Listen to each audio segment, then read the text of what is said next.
ಯೋಂತಃ ಪ್ರವಿಶ್ಯ ಮಮ ವಾಚಮಿಮಾಂ ಪ್ರಸುಪ್ತಾಂ ಸಂಜೀವಯತ್ಯಖಿಲಶಕ್ತಿಧರಸ್ವಧಾಮ್ನಾ ಅನ್ಯಾಂಶ್ಚ ಹಸ್ತಚರಣಶ್ರವಣತ್ವಗಾದೀನ್ ಪ್ರಾಣಾನ್ನಮೋ ಭಗವತೈ ಪುರುಷಾಯ ತುಭ್ಯಂ. ಯಾ ವರ್ಣಪದವಾಕ್ಯಾರ್ಥಗದ್ಯಪದ್ಯಸ್ವರೂಪಿಣಿ ವಾಚಿ ನರ್ತಯತು ಕ್ಷಿಪ್ರಂ ಮೇಧಾನ್ ದೇವಿ ಸರಸ್ವತಿ. ಸರ್ವವೇದಾಂತಸಿದ್ಧಾಂತಗೋಚರಂ ತಮಗೋಚರಂ ಗೋವಿಂದಂ ಪರಮಾನಂದಂ ಸದ್ಗುರುಂ ಪ್ರಣತೋಸ್ಮ್ಯಹಂ. ಶ್ರುತಿಸ್ಮೃತಿಪುರಾಣಾನಾಂ ಆಲಯಂ ಕರುಣಾಲಯಂ ನಮಾಮಿ ಭಗವತ್ಪಾದಂ ಶಂಕರಂ ಲೋಕಶಂಕರಂ. ನಮಸ್ತಸ್ಮೈ ಭಗವತೆ ಶಂಕರಾಚಾರ್ಯರೂಪಿಣೆ ಯೇನ ವೇದಾಂತವಿದ್ಯೇಯಂ ಉದ್ಧೃತಾ ವೇದಸಾಗರಾತ್. ಸದಾತ್ಮಧ್ಯಾನನಿರತಂ ವಿಷಯೇಭ್ಯಃ ಪರಾಂಗುಖಂ ನೌಮಿ ಶಾಸ್ತ್ರೇಷು ನಿಷ್ಣಾತಂ ಚಂದ್ರಶೇಖರ ಭಾರತೀಂ. ಈ ಕಾರ್ಯಕ್ರಮದ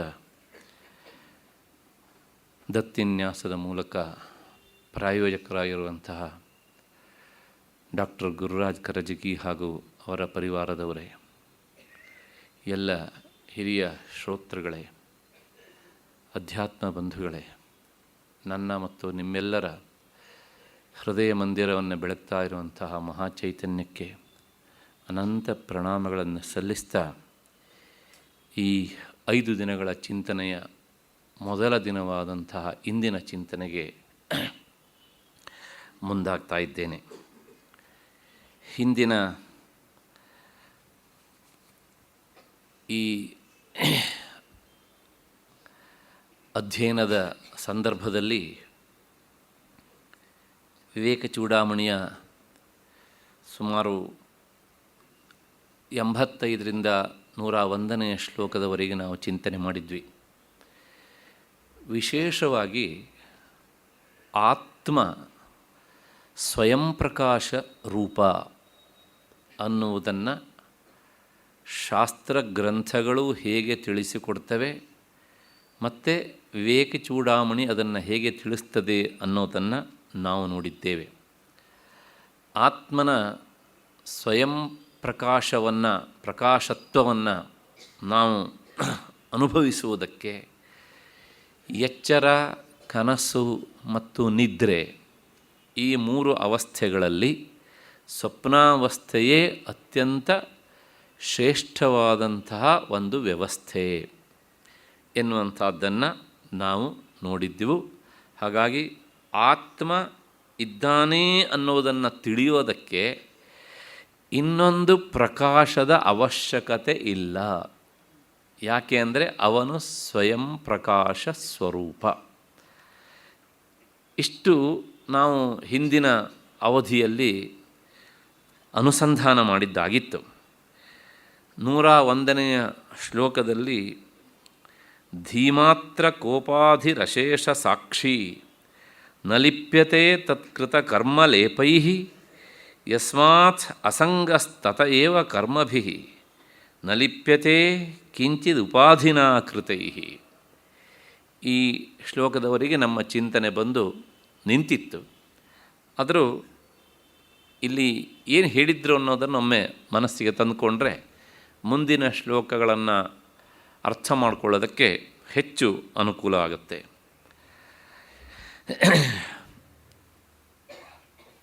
ಆತ್ಮನಿಗೆ ಬುದ್ಧಿ ಅಂದರೆ ಅಂತಃಕರಣ ಅದೊಂದು ಉಪಾಧಿ. ಆತ್ಮ ನಿರ್ಗುಣ, ನಿರಾಕಾರ, ನಿಷ್ಕ್ರಿಯ. ಅವನ ಇರುವಿಕೆಯಿಂದಾಗಿ ಆ ಬುದ್ಧಿ ಅನ್ನೋದು ಜಡವಾಗಿದ್ರೂ ಸಹ ಎಲ್ಲ ಕೆಲಸವನ್ನೂ ಮಾಡುತ್ತೆ. ಆದರೆ ಬುದ್ಧಿ ಆತ್ಮನಿಂದ ಅಂದರೆ ಸಾಮೀಪ್ಯದಿಂದ, ಆತ್ಮನ ಸಾಮೀಪ್ಯದಿಂದ ಚೇತನಗೊಂಡು, ಆ ಬುದ್ಧಿಯ ಸಾಮೀಪ್ಯದಿಂದ ಮನಸ್ಸು ಚೇತನಗೊಂಡು, ಮನಸ್ಸಿನ ಸಾಮೀಪ್ಯದಿಂದ ಇಂದ್ರಿಯಗಳು, ದೇಹ ಇವೆಲ್ಲವೂ ಚೇತನಗೊಂಡು ಏನೆಲ್ಲ ಕೆಲಸ ಕಾರ್ಯಗಳನ್ನು ಮಾಡ್ತವೋ ಅವೆಲ್ಲವೂ ಸಹ ಈ ಬುದ್ಧಿಯಿಂದ ಆರಂಭಗೊಂಡು ದೇಹದವರೆಗಿನ ಎಲ್ಲ ಉಪಾಧಿಗಳಿಗೆ ಸಂಬಂಧಪಟ್ಟಿದ್ದೇ ಅಷ್ಟೇ ಹೊರತು ಈ ಎಲ್ಲಕ್ಕೂ ಪ್ರೇರಕನಾಗಿ ನಿಂತಹ ಆತ್ಮನಿಗೆ ಈ ಕರ್ಮದ ಅಥವಾ ಕೆಲಸಗಳ ಅಂಟುವಿಕೆ ನಂಟುವಿಕೆ ಅನ್ನುವಂತಹದ್ದು ಇಲ್ಲ. ಮತ್ತು ನಲಿಪ್ಯತೆ ತತ್ಕೃತ ಕರ್ಮಲೇಪೈ, ಈ ಉಪಾಧಿಗಳು ಮಾಡಿದಂತಹ ಕರ್ಮದ ಪಾಪವಾಗಲಿ ಪುಣ್ಯವಾಗಲಿ ಆತ್ಮನಿಗೆ ಅಂಟುವುದಿಲ್ಲ.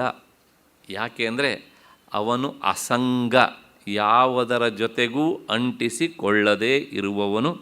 ಹಾಗಾಗಿ ನಲಿಪ್ಯತೆ ಕಿಂಚಿದುಪಾಧಿನ ಕೃತೈ, ಆ ಉಪಾಧಿಯಿಂದ ಮಾಡಲ್ಪಟ್ಟಂತಹ ಪಾಪವಾಗಲಿ ಪುಣ್ಯವಾಗಲಿ ಆತ್ಮನಿಗೆ ಇಲ್ಲ. ಇಲ್ಲಿವರೆಗೆ ನಾವು ಬಂದು ನಿಂತಿದ್ದೆವು, ಆತ್ಮ ಅಸಂಗ ಅಂತ.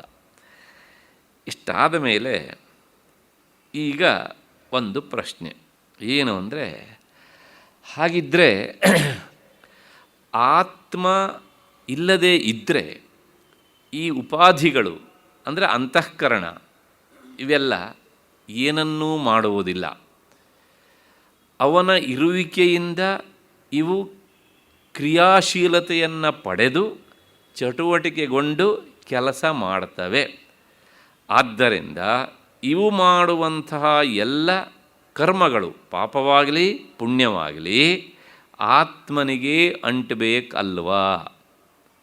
ಅವನಿಂದಾಗಿ ಇವು ಪ್ರೇರಣೆಗೊಂಡು, ಅಂದರೆ ಅಚೇತನವಾದರೂ ಚೇತನದಂತೆ ಕ್ರಿಯಾಶೀಲವಾದವು.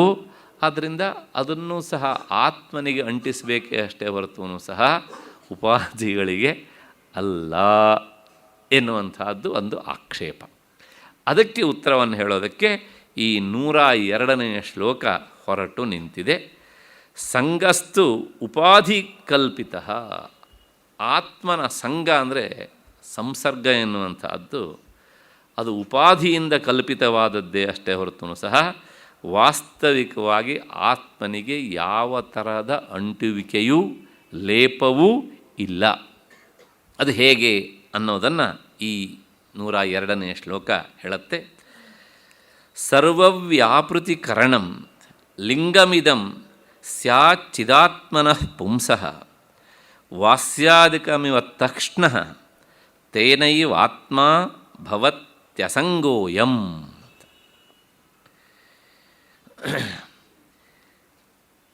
ಬಡಗಿ ಅಂತ ಒಂದು ಶಬ್ದ ಉಂಟು ಕನ್ನಡದಲ್ಲಿ. ಈ ಕಬ್ಬಿಣವನ್ನೆಲ್ಲ ಹದಗೊಳಿಸುವವನು ಕಾರ್ಪೆಂಟರ್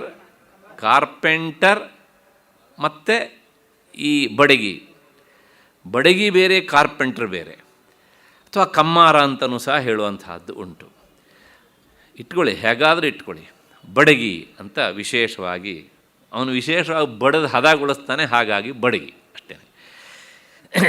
ಈ ಬಡಗಿಗೆ ಕೆಲಸ ಮಾಡೋದಕ್ಕೆ ಮಚ್ಚು ಮತ್ತು ಬಾಚಿ ಇವೆಲ್ಲವೂ ಸಹ ಸಹಾಯಕವಾಗಿ ಇರ್ತವೆ.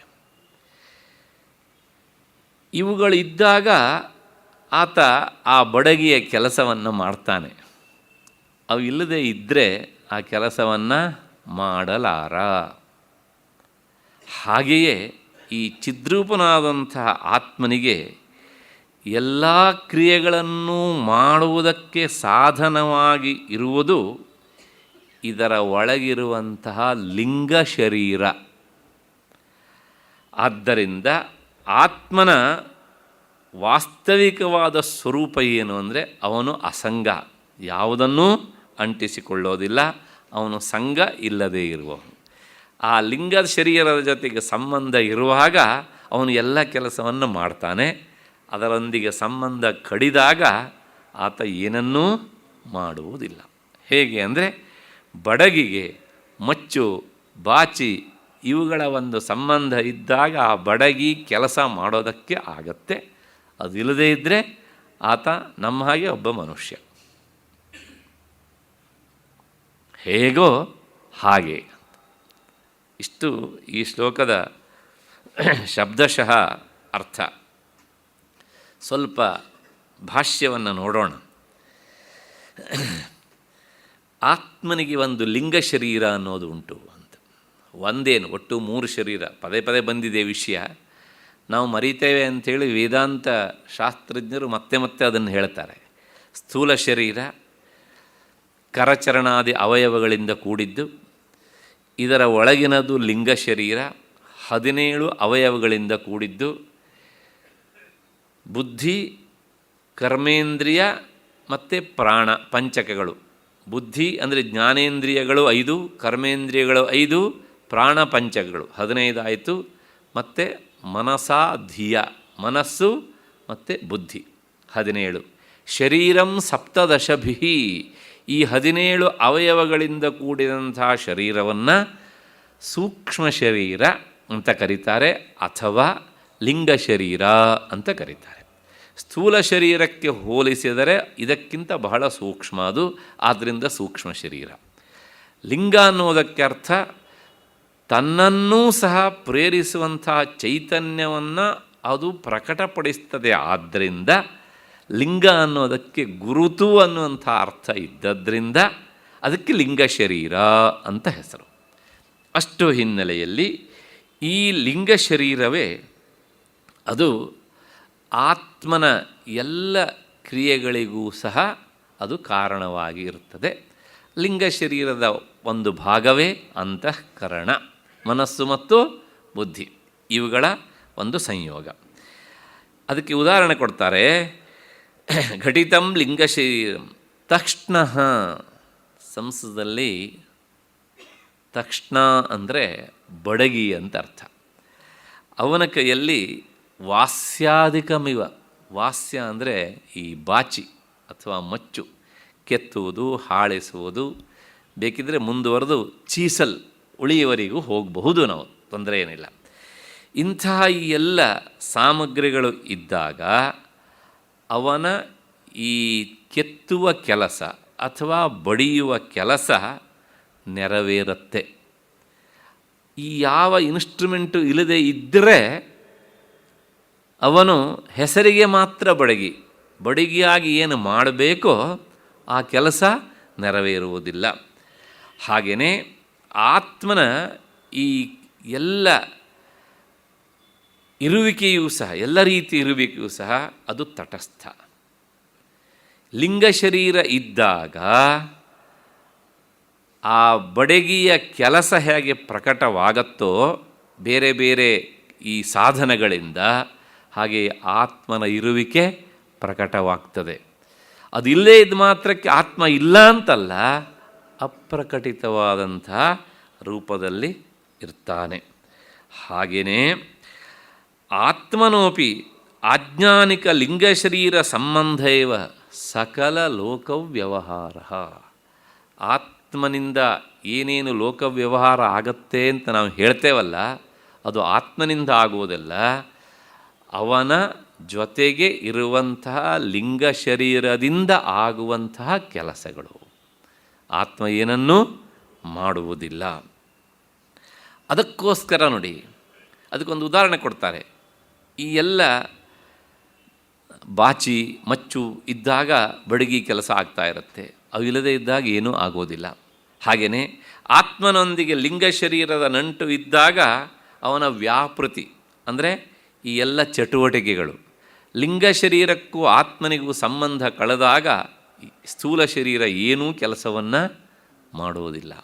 ಹೇಗೆ ಅಂದರೆ ಸುಷುಪ್ತಿ, ಗಾಢ ನಿದ್ರಾವಸ್ಥೆಯಲ್ಲಿ ಆಗ ಈ ಲಿಂಗ ಶರೀರ ಇದ್ದೂ ಸಹ ಆತ್ಮನಿಗೆ ಆ ಅಭಿಮಾನ ಎನ್ನುವಂಥದ್ದು ಇರುವುದಿಲ್ಲ. ಹಾಗಾಗಿ ಏನಾಗುತ್ತೆ ಕೇಳಿದರೆ, ಲಿಂಗ ಶರೀರವೂ ಸಹ ಅದು ಎಲ್ಲವೂ ಸಹ ಮಾಯೆಯಲ್ಲಿ, ಅವಿದ್ಯೆಯಲ್ಲಿ ಅಧ್ಯಸ್ಥವಾಗಿ ಬಿಡುತ್ತೆ. ಆದ್ದರಿಂದ ಲಿಂಗ ಶರೀರಕ್ಕೂ ಆತ್ಮನಿಗೂ ಸಂಬಂಧ ಇರುವುದಿಲ್ಲ. ಹಾಗಾಗಿ ಆತ್ಮನ ಇರುವಿಕೆ ಇದ್ರೂ ಸಹ ಯಾವುದೇ ರೀತಿಯ ಕ್ರಿಯೆಗಳಲ್ಲಿ ಲಿಂಗ ಶರೀರದ ಮೂಲಕ ಆಗುವುದಿಲ್ಲ. ಯಾಕೆಂದರೆ ಆ ಕ್ರಿಯೆ ಪ್ರಕಟವಾಗಲಿಕ್ಕೆ ಬೇಕಾದಂಥ ಲಿಂಗ ಶರೀರ ಅದು ಏನಾಗುತ್ತೆ ಕೇಳಿದರೆ ಸಂಬಂಧವನ್ನು ಕಳಚ್ಕೊಂಡಿರುತ್ತೆ ಆತ್ಮನಿಂದ. ಸಂಬಂಧ ಕಳಚ್ಕೊಂಡಿರುತ್ತೆ ಅಂದರೆ ಪೂರ್ತಿ ವಿಯೋಗ ಆಗುತ್ತೆ ಅಂತಲ್ಲ, ಲಿಂಗ ಶರೀರ ಬೀಜ ರೂಪವನ್ನು ತಾಳಬಿಡುತ್ತೆ. ಹಾಗಾಗಿ ಏನಾಗುತ್ತೆ ಅಂದರೆ ಅಲ್ಲಿ ಯಾವುದೇ ಚಟುವಟಿಕೆಯೂ ಇರುವುದಿಲ್ಲ. ಅಷ್ಟು ಹಿನ್ನೆಲೆಯಲ್ಲಿ ಸಕಲೌ ಲೋಕವ್ಯವಹಾರ ಸುಷುಪ್ತೌ ನ ವ್ಯವಹಾರ ಲಿಂಗಶರೀರಸ್ಯ ಸಂಬಂಧಸ್ಯ ತದಾ ಅಭಾವಾತ್ ತೇನೈವ ಲಿಂಗಶರೀರತ್ವೇ ವ್ಯಾಪೃತಿ ತದಭಾವೇ ತದಭಾವ ಇತಿ ಲೋಕಸಿದ್ಧ ಹೇತು. ಅದರಿಂದ ಲಿಂಗಶರೀರ ಇರುವಷ್ಟು ಕಾಲ ಆತ್ಮನಲ್ಲಿ ಕ್ರಿಯೆ ಕಾಣುತ್ತೆ. ಲಿಂಗಶರೀರದ ಸಂಬಂಧ ಕಳೆದಾಗ ಅವನಲ್ಲಿ ಯಾವುದೇ ರೀತಿಯ ಕ್ರಿಯೆ ಇಲ್ಲ ಅನ್ನೋದು ಸ್ಪಷ್ಟವಾಗಿ ಅರಿವಿಗೆ ಬರುತ್ತದೆ. ಆದ್ದರಿಂದ ಆತ್ಮ ವಾಸ್ತವಿಕವಾಗಿ ಏನನ್ನೂ ಮಾಡುವುದಿಲ್ಲ. ಅವನ ಇರುವಿಕೆಯಿಂದ ಲಿಂಗಶರೀರ ಏನೆಲ್ಲ ಮಾಡುತ್ತೋ ಅದನ್ನು ಲೋಕ ಆತ್ಮನಿಗೆ ಅಂಟಿಸಿ ಹೇಳುತ್ತದೆ. ವಾಸ್ತವಿಕವಾಗಿ ಆತ ನಿಸ್ಸಂಗ ಅಥವಾ ಅಸಂಗ. ಇಷ್ಟು ಹಿನ್ನೆಲೆಯಲ್ಲಿ ಅಸಂಗ ವಾಸ್ತವಿಕ ಸಕಲ ವ್ಯವಹಾರ ಸಂಗಹೀನ ಭವತಿ. ಇಷ್ಟು ಈ ಶ್ಲೋಕದ ಅರ್ಥ. ಈಗ ಇದರ ಮೇಲೆ ಒಂದು ಸಂಶಯ ಏನು ಅಂದರೆ, ಆತ್ಮ ಅಂದರೆ ಯಾರು ಅಂತ ಒಂದು ಪ್ರಶ್ನೆ. ನಮಗೆಲ್ಲರಿಗೂ ಗೊತ್ತು, ಆದರೆ ಗೊತ್ತಿದ್ದೆಲ್ಲವುದನ್ನು ಕೆಲವು ಸಲ ಹೇಳಲಿಕ್ಕೆ ಬರೋದಿಲ್ಲ. ಅದೇ ಸಮಸ್ಯೆ ಆಗೋದು ನಮಗೆ. ಅದನ್ನು ಪರಿಚಯ ಮಾಡಿಕೊಡೋದಕ್ಕೆ ಕೆಲವು ಉದಾಹರಣೆಯನ್ನು ಕೊಡ್ತೇನೆ. ಗೊತ್ತಿದ್ದನ್ನೇ ಸ್ಮರಣೆಗೆ ತರೋದಕ್ಕೆ. ಇದು ಹೊಸದಾಗಿ ಪರಿಚಯ ಏನೂ ಅಲ್ಲ. ಅಹಂ ಪ್ರತೀತಿ ವಿಷಯಸ್ಯೋ ಆತ್ಮತ್ವಾತ್. ಆತ್ಮ ಅಂದರೆ ಯಾರು? ಸಾಮಾನ್ಯವಾಗಿ ಹೇಳೋದುಂಟು. ಇಲ್ಲಿ ನಾನು ನಾನು ಅಂತ ನಾವು ಹೇಳ್ತಾ ಇರ್ತೇವಲ್ಲ, ಈ ನಾನೇ ಆತ್ಮ ಅಂತ. ಅಥವಾ ನೀನು ಅಂತ ಹೇಳ್ತೇವಲ್ಲ, ನೀನೇ ಆತ್ಮ ಅಂತ. ಇದು ಸಾಮಾನ್ಯ ಜನರ ದೃಷ್ಟಿಯಲ್ಲಿ ನಾನು ಅಂದರೆ ದೇಹವೇ ಆತ್ಮ, ಮತ್ತು ಕೆಲವು ಜನರ ದೃಷ್ಟಿಯಲ್ಲಿ ನಾನು ಅಂದರೆ ಮನಸ್ಸೇ ಆತ್ಮ, ಮತ್ತು ಕೆಲವು ಜನರ ದೃಷ್ಟಿಯಲ್ಲಿ ಸೂಕ್ಷ್ಮ ಶರೀರವೇ ಆತ್ಮ. ಹೀಗೇನೇನು ಎಲ್ಲ ಹೇಳ್ತಾರೆ ಅನ್ನೋದನ್ನೆಲ್ಲ ನಾವು ಹಿಂದೆ ನೋಡ್ಕೊಂಡು ಬಂದಿದ್ದೇವೆ. ಆದರೆ ನಾನು ಎನ್ನುವುದು ಸಹ ಹಾಗಿದ್ದರೆ ಆತ್ಮನ ಅಂದರೆ ಅಲ್ಲ. ಅದಕ್ಕೊಂದು ವ್ಯವಸ್ಥೆ ಉಂಟು. ಅಹಂ ಪ್ರತೀತಿ ವಿಷಯಸ್ಯೈವ ಆತ್ಮ ಆತ್ಮತ್ವಾತ್ ಅಂತ. ನೋಡಿ, ಪ್ರತಿಯೊಂದು ಶಬ್ದಕ್ಕೆ ಒಂದು ಅರ್ಥ ಇರುತ್ತದೆ. ಈಗ ಸ್ಪೆಕ್ಸ್ ಬಾಕ್ಸ್ ಎನ್ನುವಂಥದ್ದು ಒಂದು ಶಬ್ದ. ಇದಕ್ಕೆ ವಿಷಯ ಯಾವುದು ಅಂದರೆ ಈ ಆಕಾರ ಅಲ್ವಾ. ಮೈಕ್ ಎನ್ನುವಂಥದ್ದು ಒಂದು ಶಬ್ದ. ಇದಕ್ಕೆ ವಿಷಯ ಯಾವುದು ಅಂದರೆ ಈ ಆಕಾರ. ಪುಸ್ತಕ ಎನ್ನುವಂಥದ್ದು ಒಂದು ಶಬ್ದ. ಅದಕ್ಕೆ ವಿಷಯ ಯಾವುದು? ಈ ಆಕಾರ. ಹಾಗೆಯೇ ಕರ್ಚೀಪ್ ಕರವಸ್ತ್ರ ಎನ್ನುವಂಥದ್ದು ಒಂದು ಶಬ್ದ. ಅದಕ್ಕೆ ವಿಷಯ ಇದು. ಹಾಗೆ ನಾನು ಎನ್ನುವುದು ಒಂದು ಶಬ್ದ. ಅದಕ್ಕೆ ವಿಷಯ ಆತ್ಮ.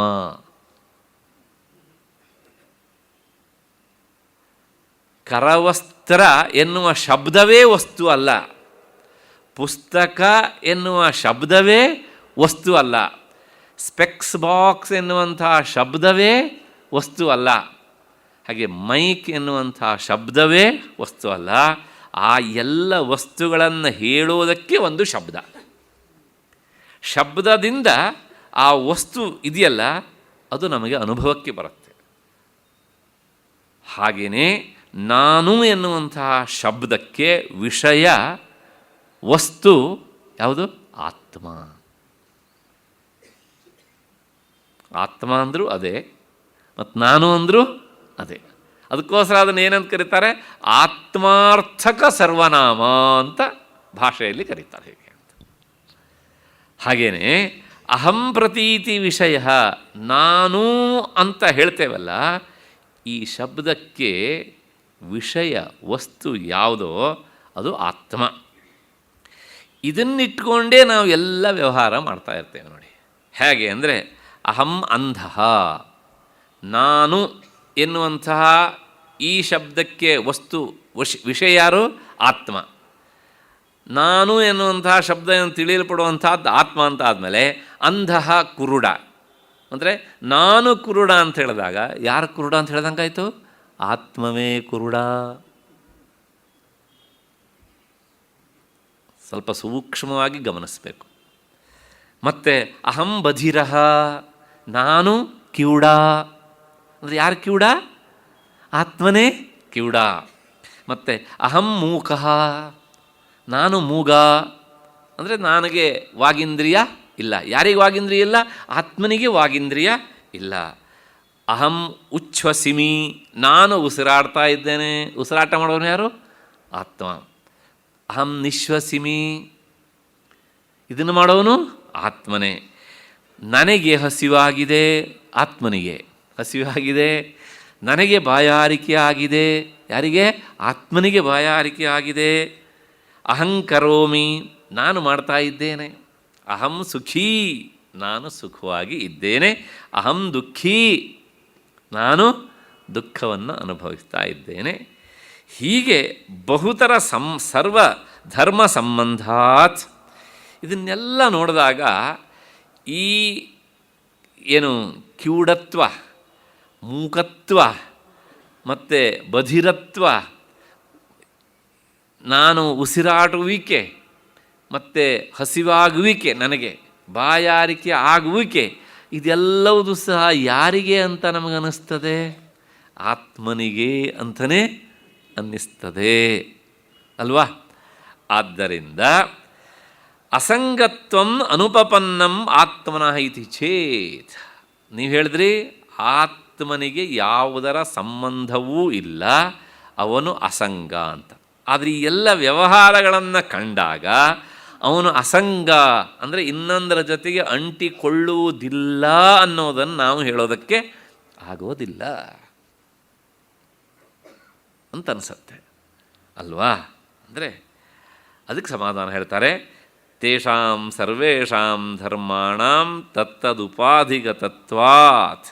ಈ ಎಲ್ಲ ಧರ್ಮಗಳಿದ್ದಾವಲ್ಲ, ಏನು ಅಂಧತ್ವ, ಬಧಿರತ್ವ, ಮೂಕತ್ವ, ಇವೆಲ್ಲವೂ ಸಹ ಆ ಇಂದ್ರಿಯಗಳಿಗೆ ಸಂಬಂಧಪಟ್ಟಿದ್ದೇ ಅಷ್ಟೇ ಹೊರತು ಆತ್ಮನಿಗೆ ಸಂಬಂಧಪಟ್ಟಿದ್ದು ಅಲ್ಲ. ಹಾಗಾಗಿ ತತ್ತದುಪಾಧಿಗತತ್ವಾತ್ ಆತ್ಮನಃ ಕೋಪಿ ಧರ್ಮ ಸಾಂಸಾರಿಕ ನಾಸ್ತಿ.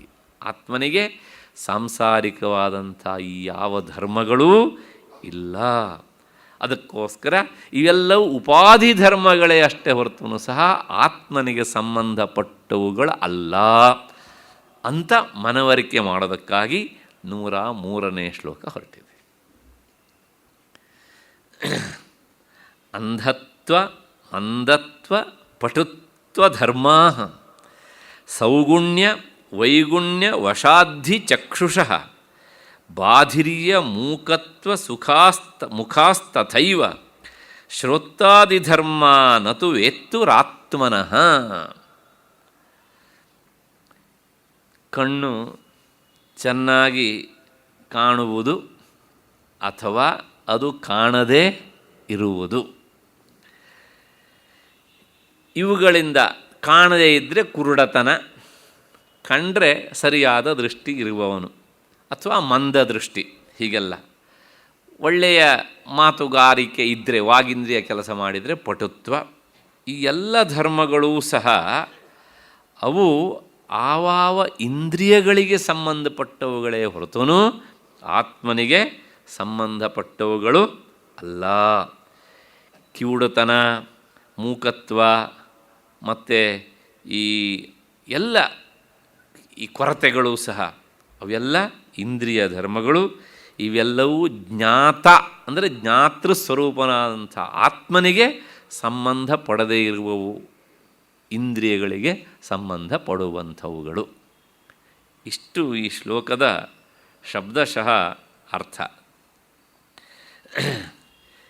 ಈ ಶ್ಲೋಕದಲ್ಲಿ ಮೊದಲು ಈ ಬಾಹ್ಯ ಇಂದ್ರಿಯಗಳು, ನಮ್ಮ ದೇಹದಲ್ಲಿ 2 ತರಹದ ಇಂದ್ರಿಯಗಳು ಪ್ರಧಾನ, ಒಂದು ಅಂತರಿಂದ್ರಿಯ ಮತ್ತು ಬಾಹ್ಯೇಂದ್ರಿಯ. ನಾವು ಈ ಬಾಹ್ಯೇಂದ್ರಿಯ ಧರ್ಮಗಳನ್ನು ಆತ್ಮನಲ್ಲಿ ಆರೋಪ ಮಾಡ್ತೇವೆ. ಅದಕ್ಕೋಸ್ಕರ ಮೊದಲು ಈ ಧರ್ಮಗಳು ಆತ್ಮನಿಗೆ ಸಂಬಂಧಪಟ್ಟವುಗಳು ಅಲ್ಲ ಅನ್ನೋದನ್ನು ನಿರಾಕರಣೆ ಮಾಡ್ತಾರೆ. ಹೇಗೆ ಅಂದರೆ ಅಂಧತ್ವಮಂಧತ್ವ ಪಟುತ್ವ ಧರ್ಮ.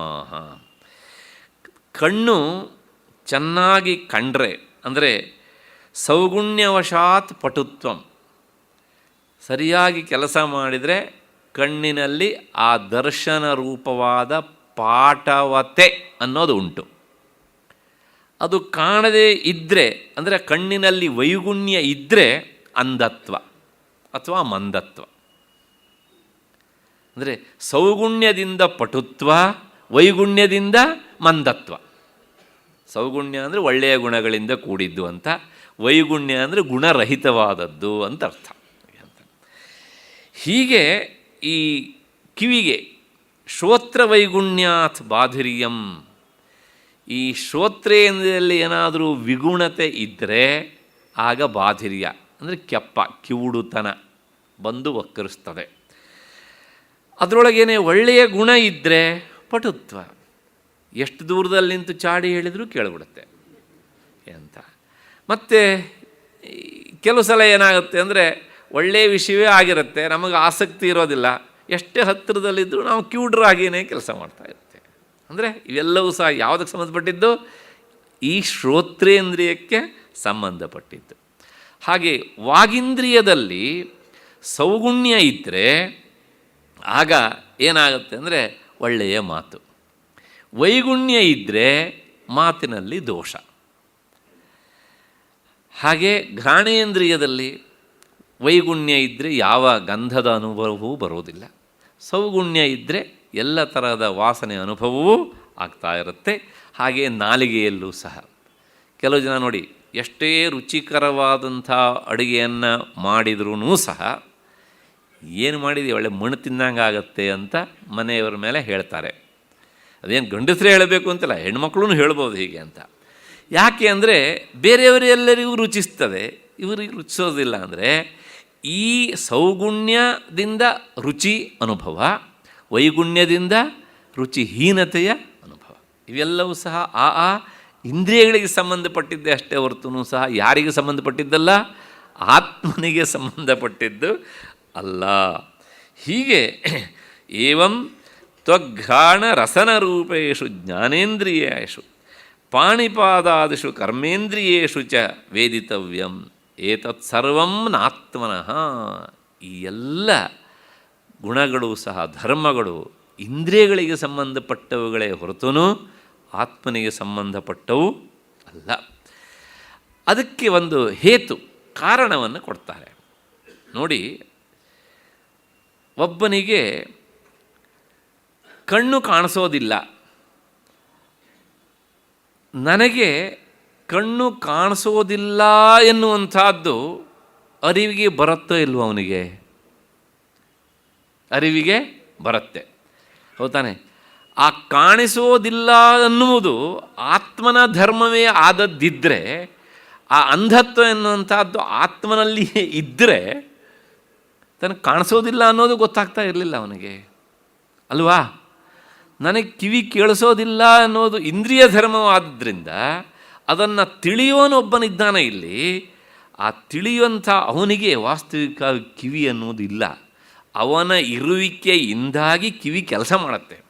ಆದರೆ ಕಿವಿಯಲ್ಲಿರುವಂತಹ ಈ ಏನು ಬಾಧಿರಿಯ ದೋಷವನ್ನು ಅಥವಾ ಕೇಳಲಿಕ್ಕೆ ಆಗುವಂತಹ ಶಕ್ತಿಯನ್ನು ನಾವೇನು ಮಾಡ್ತೇವೆ? ಆತ್ಮನಿಗೆ ಅಂಟಿಸ್ತೇವೆ.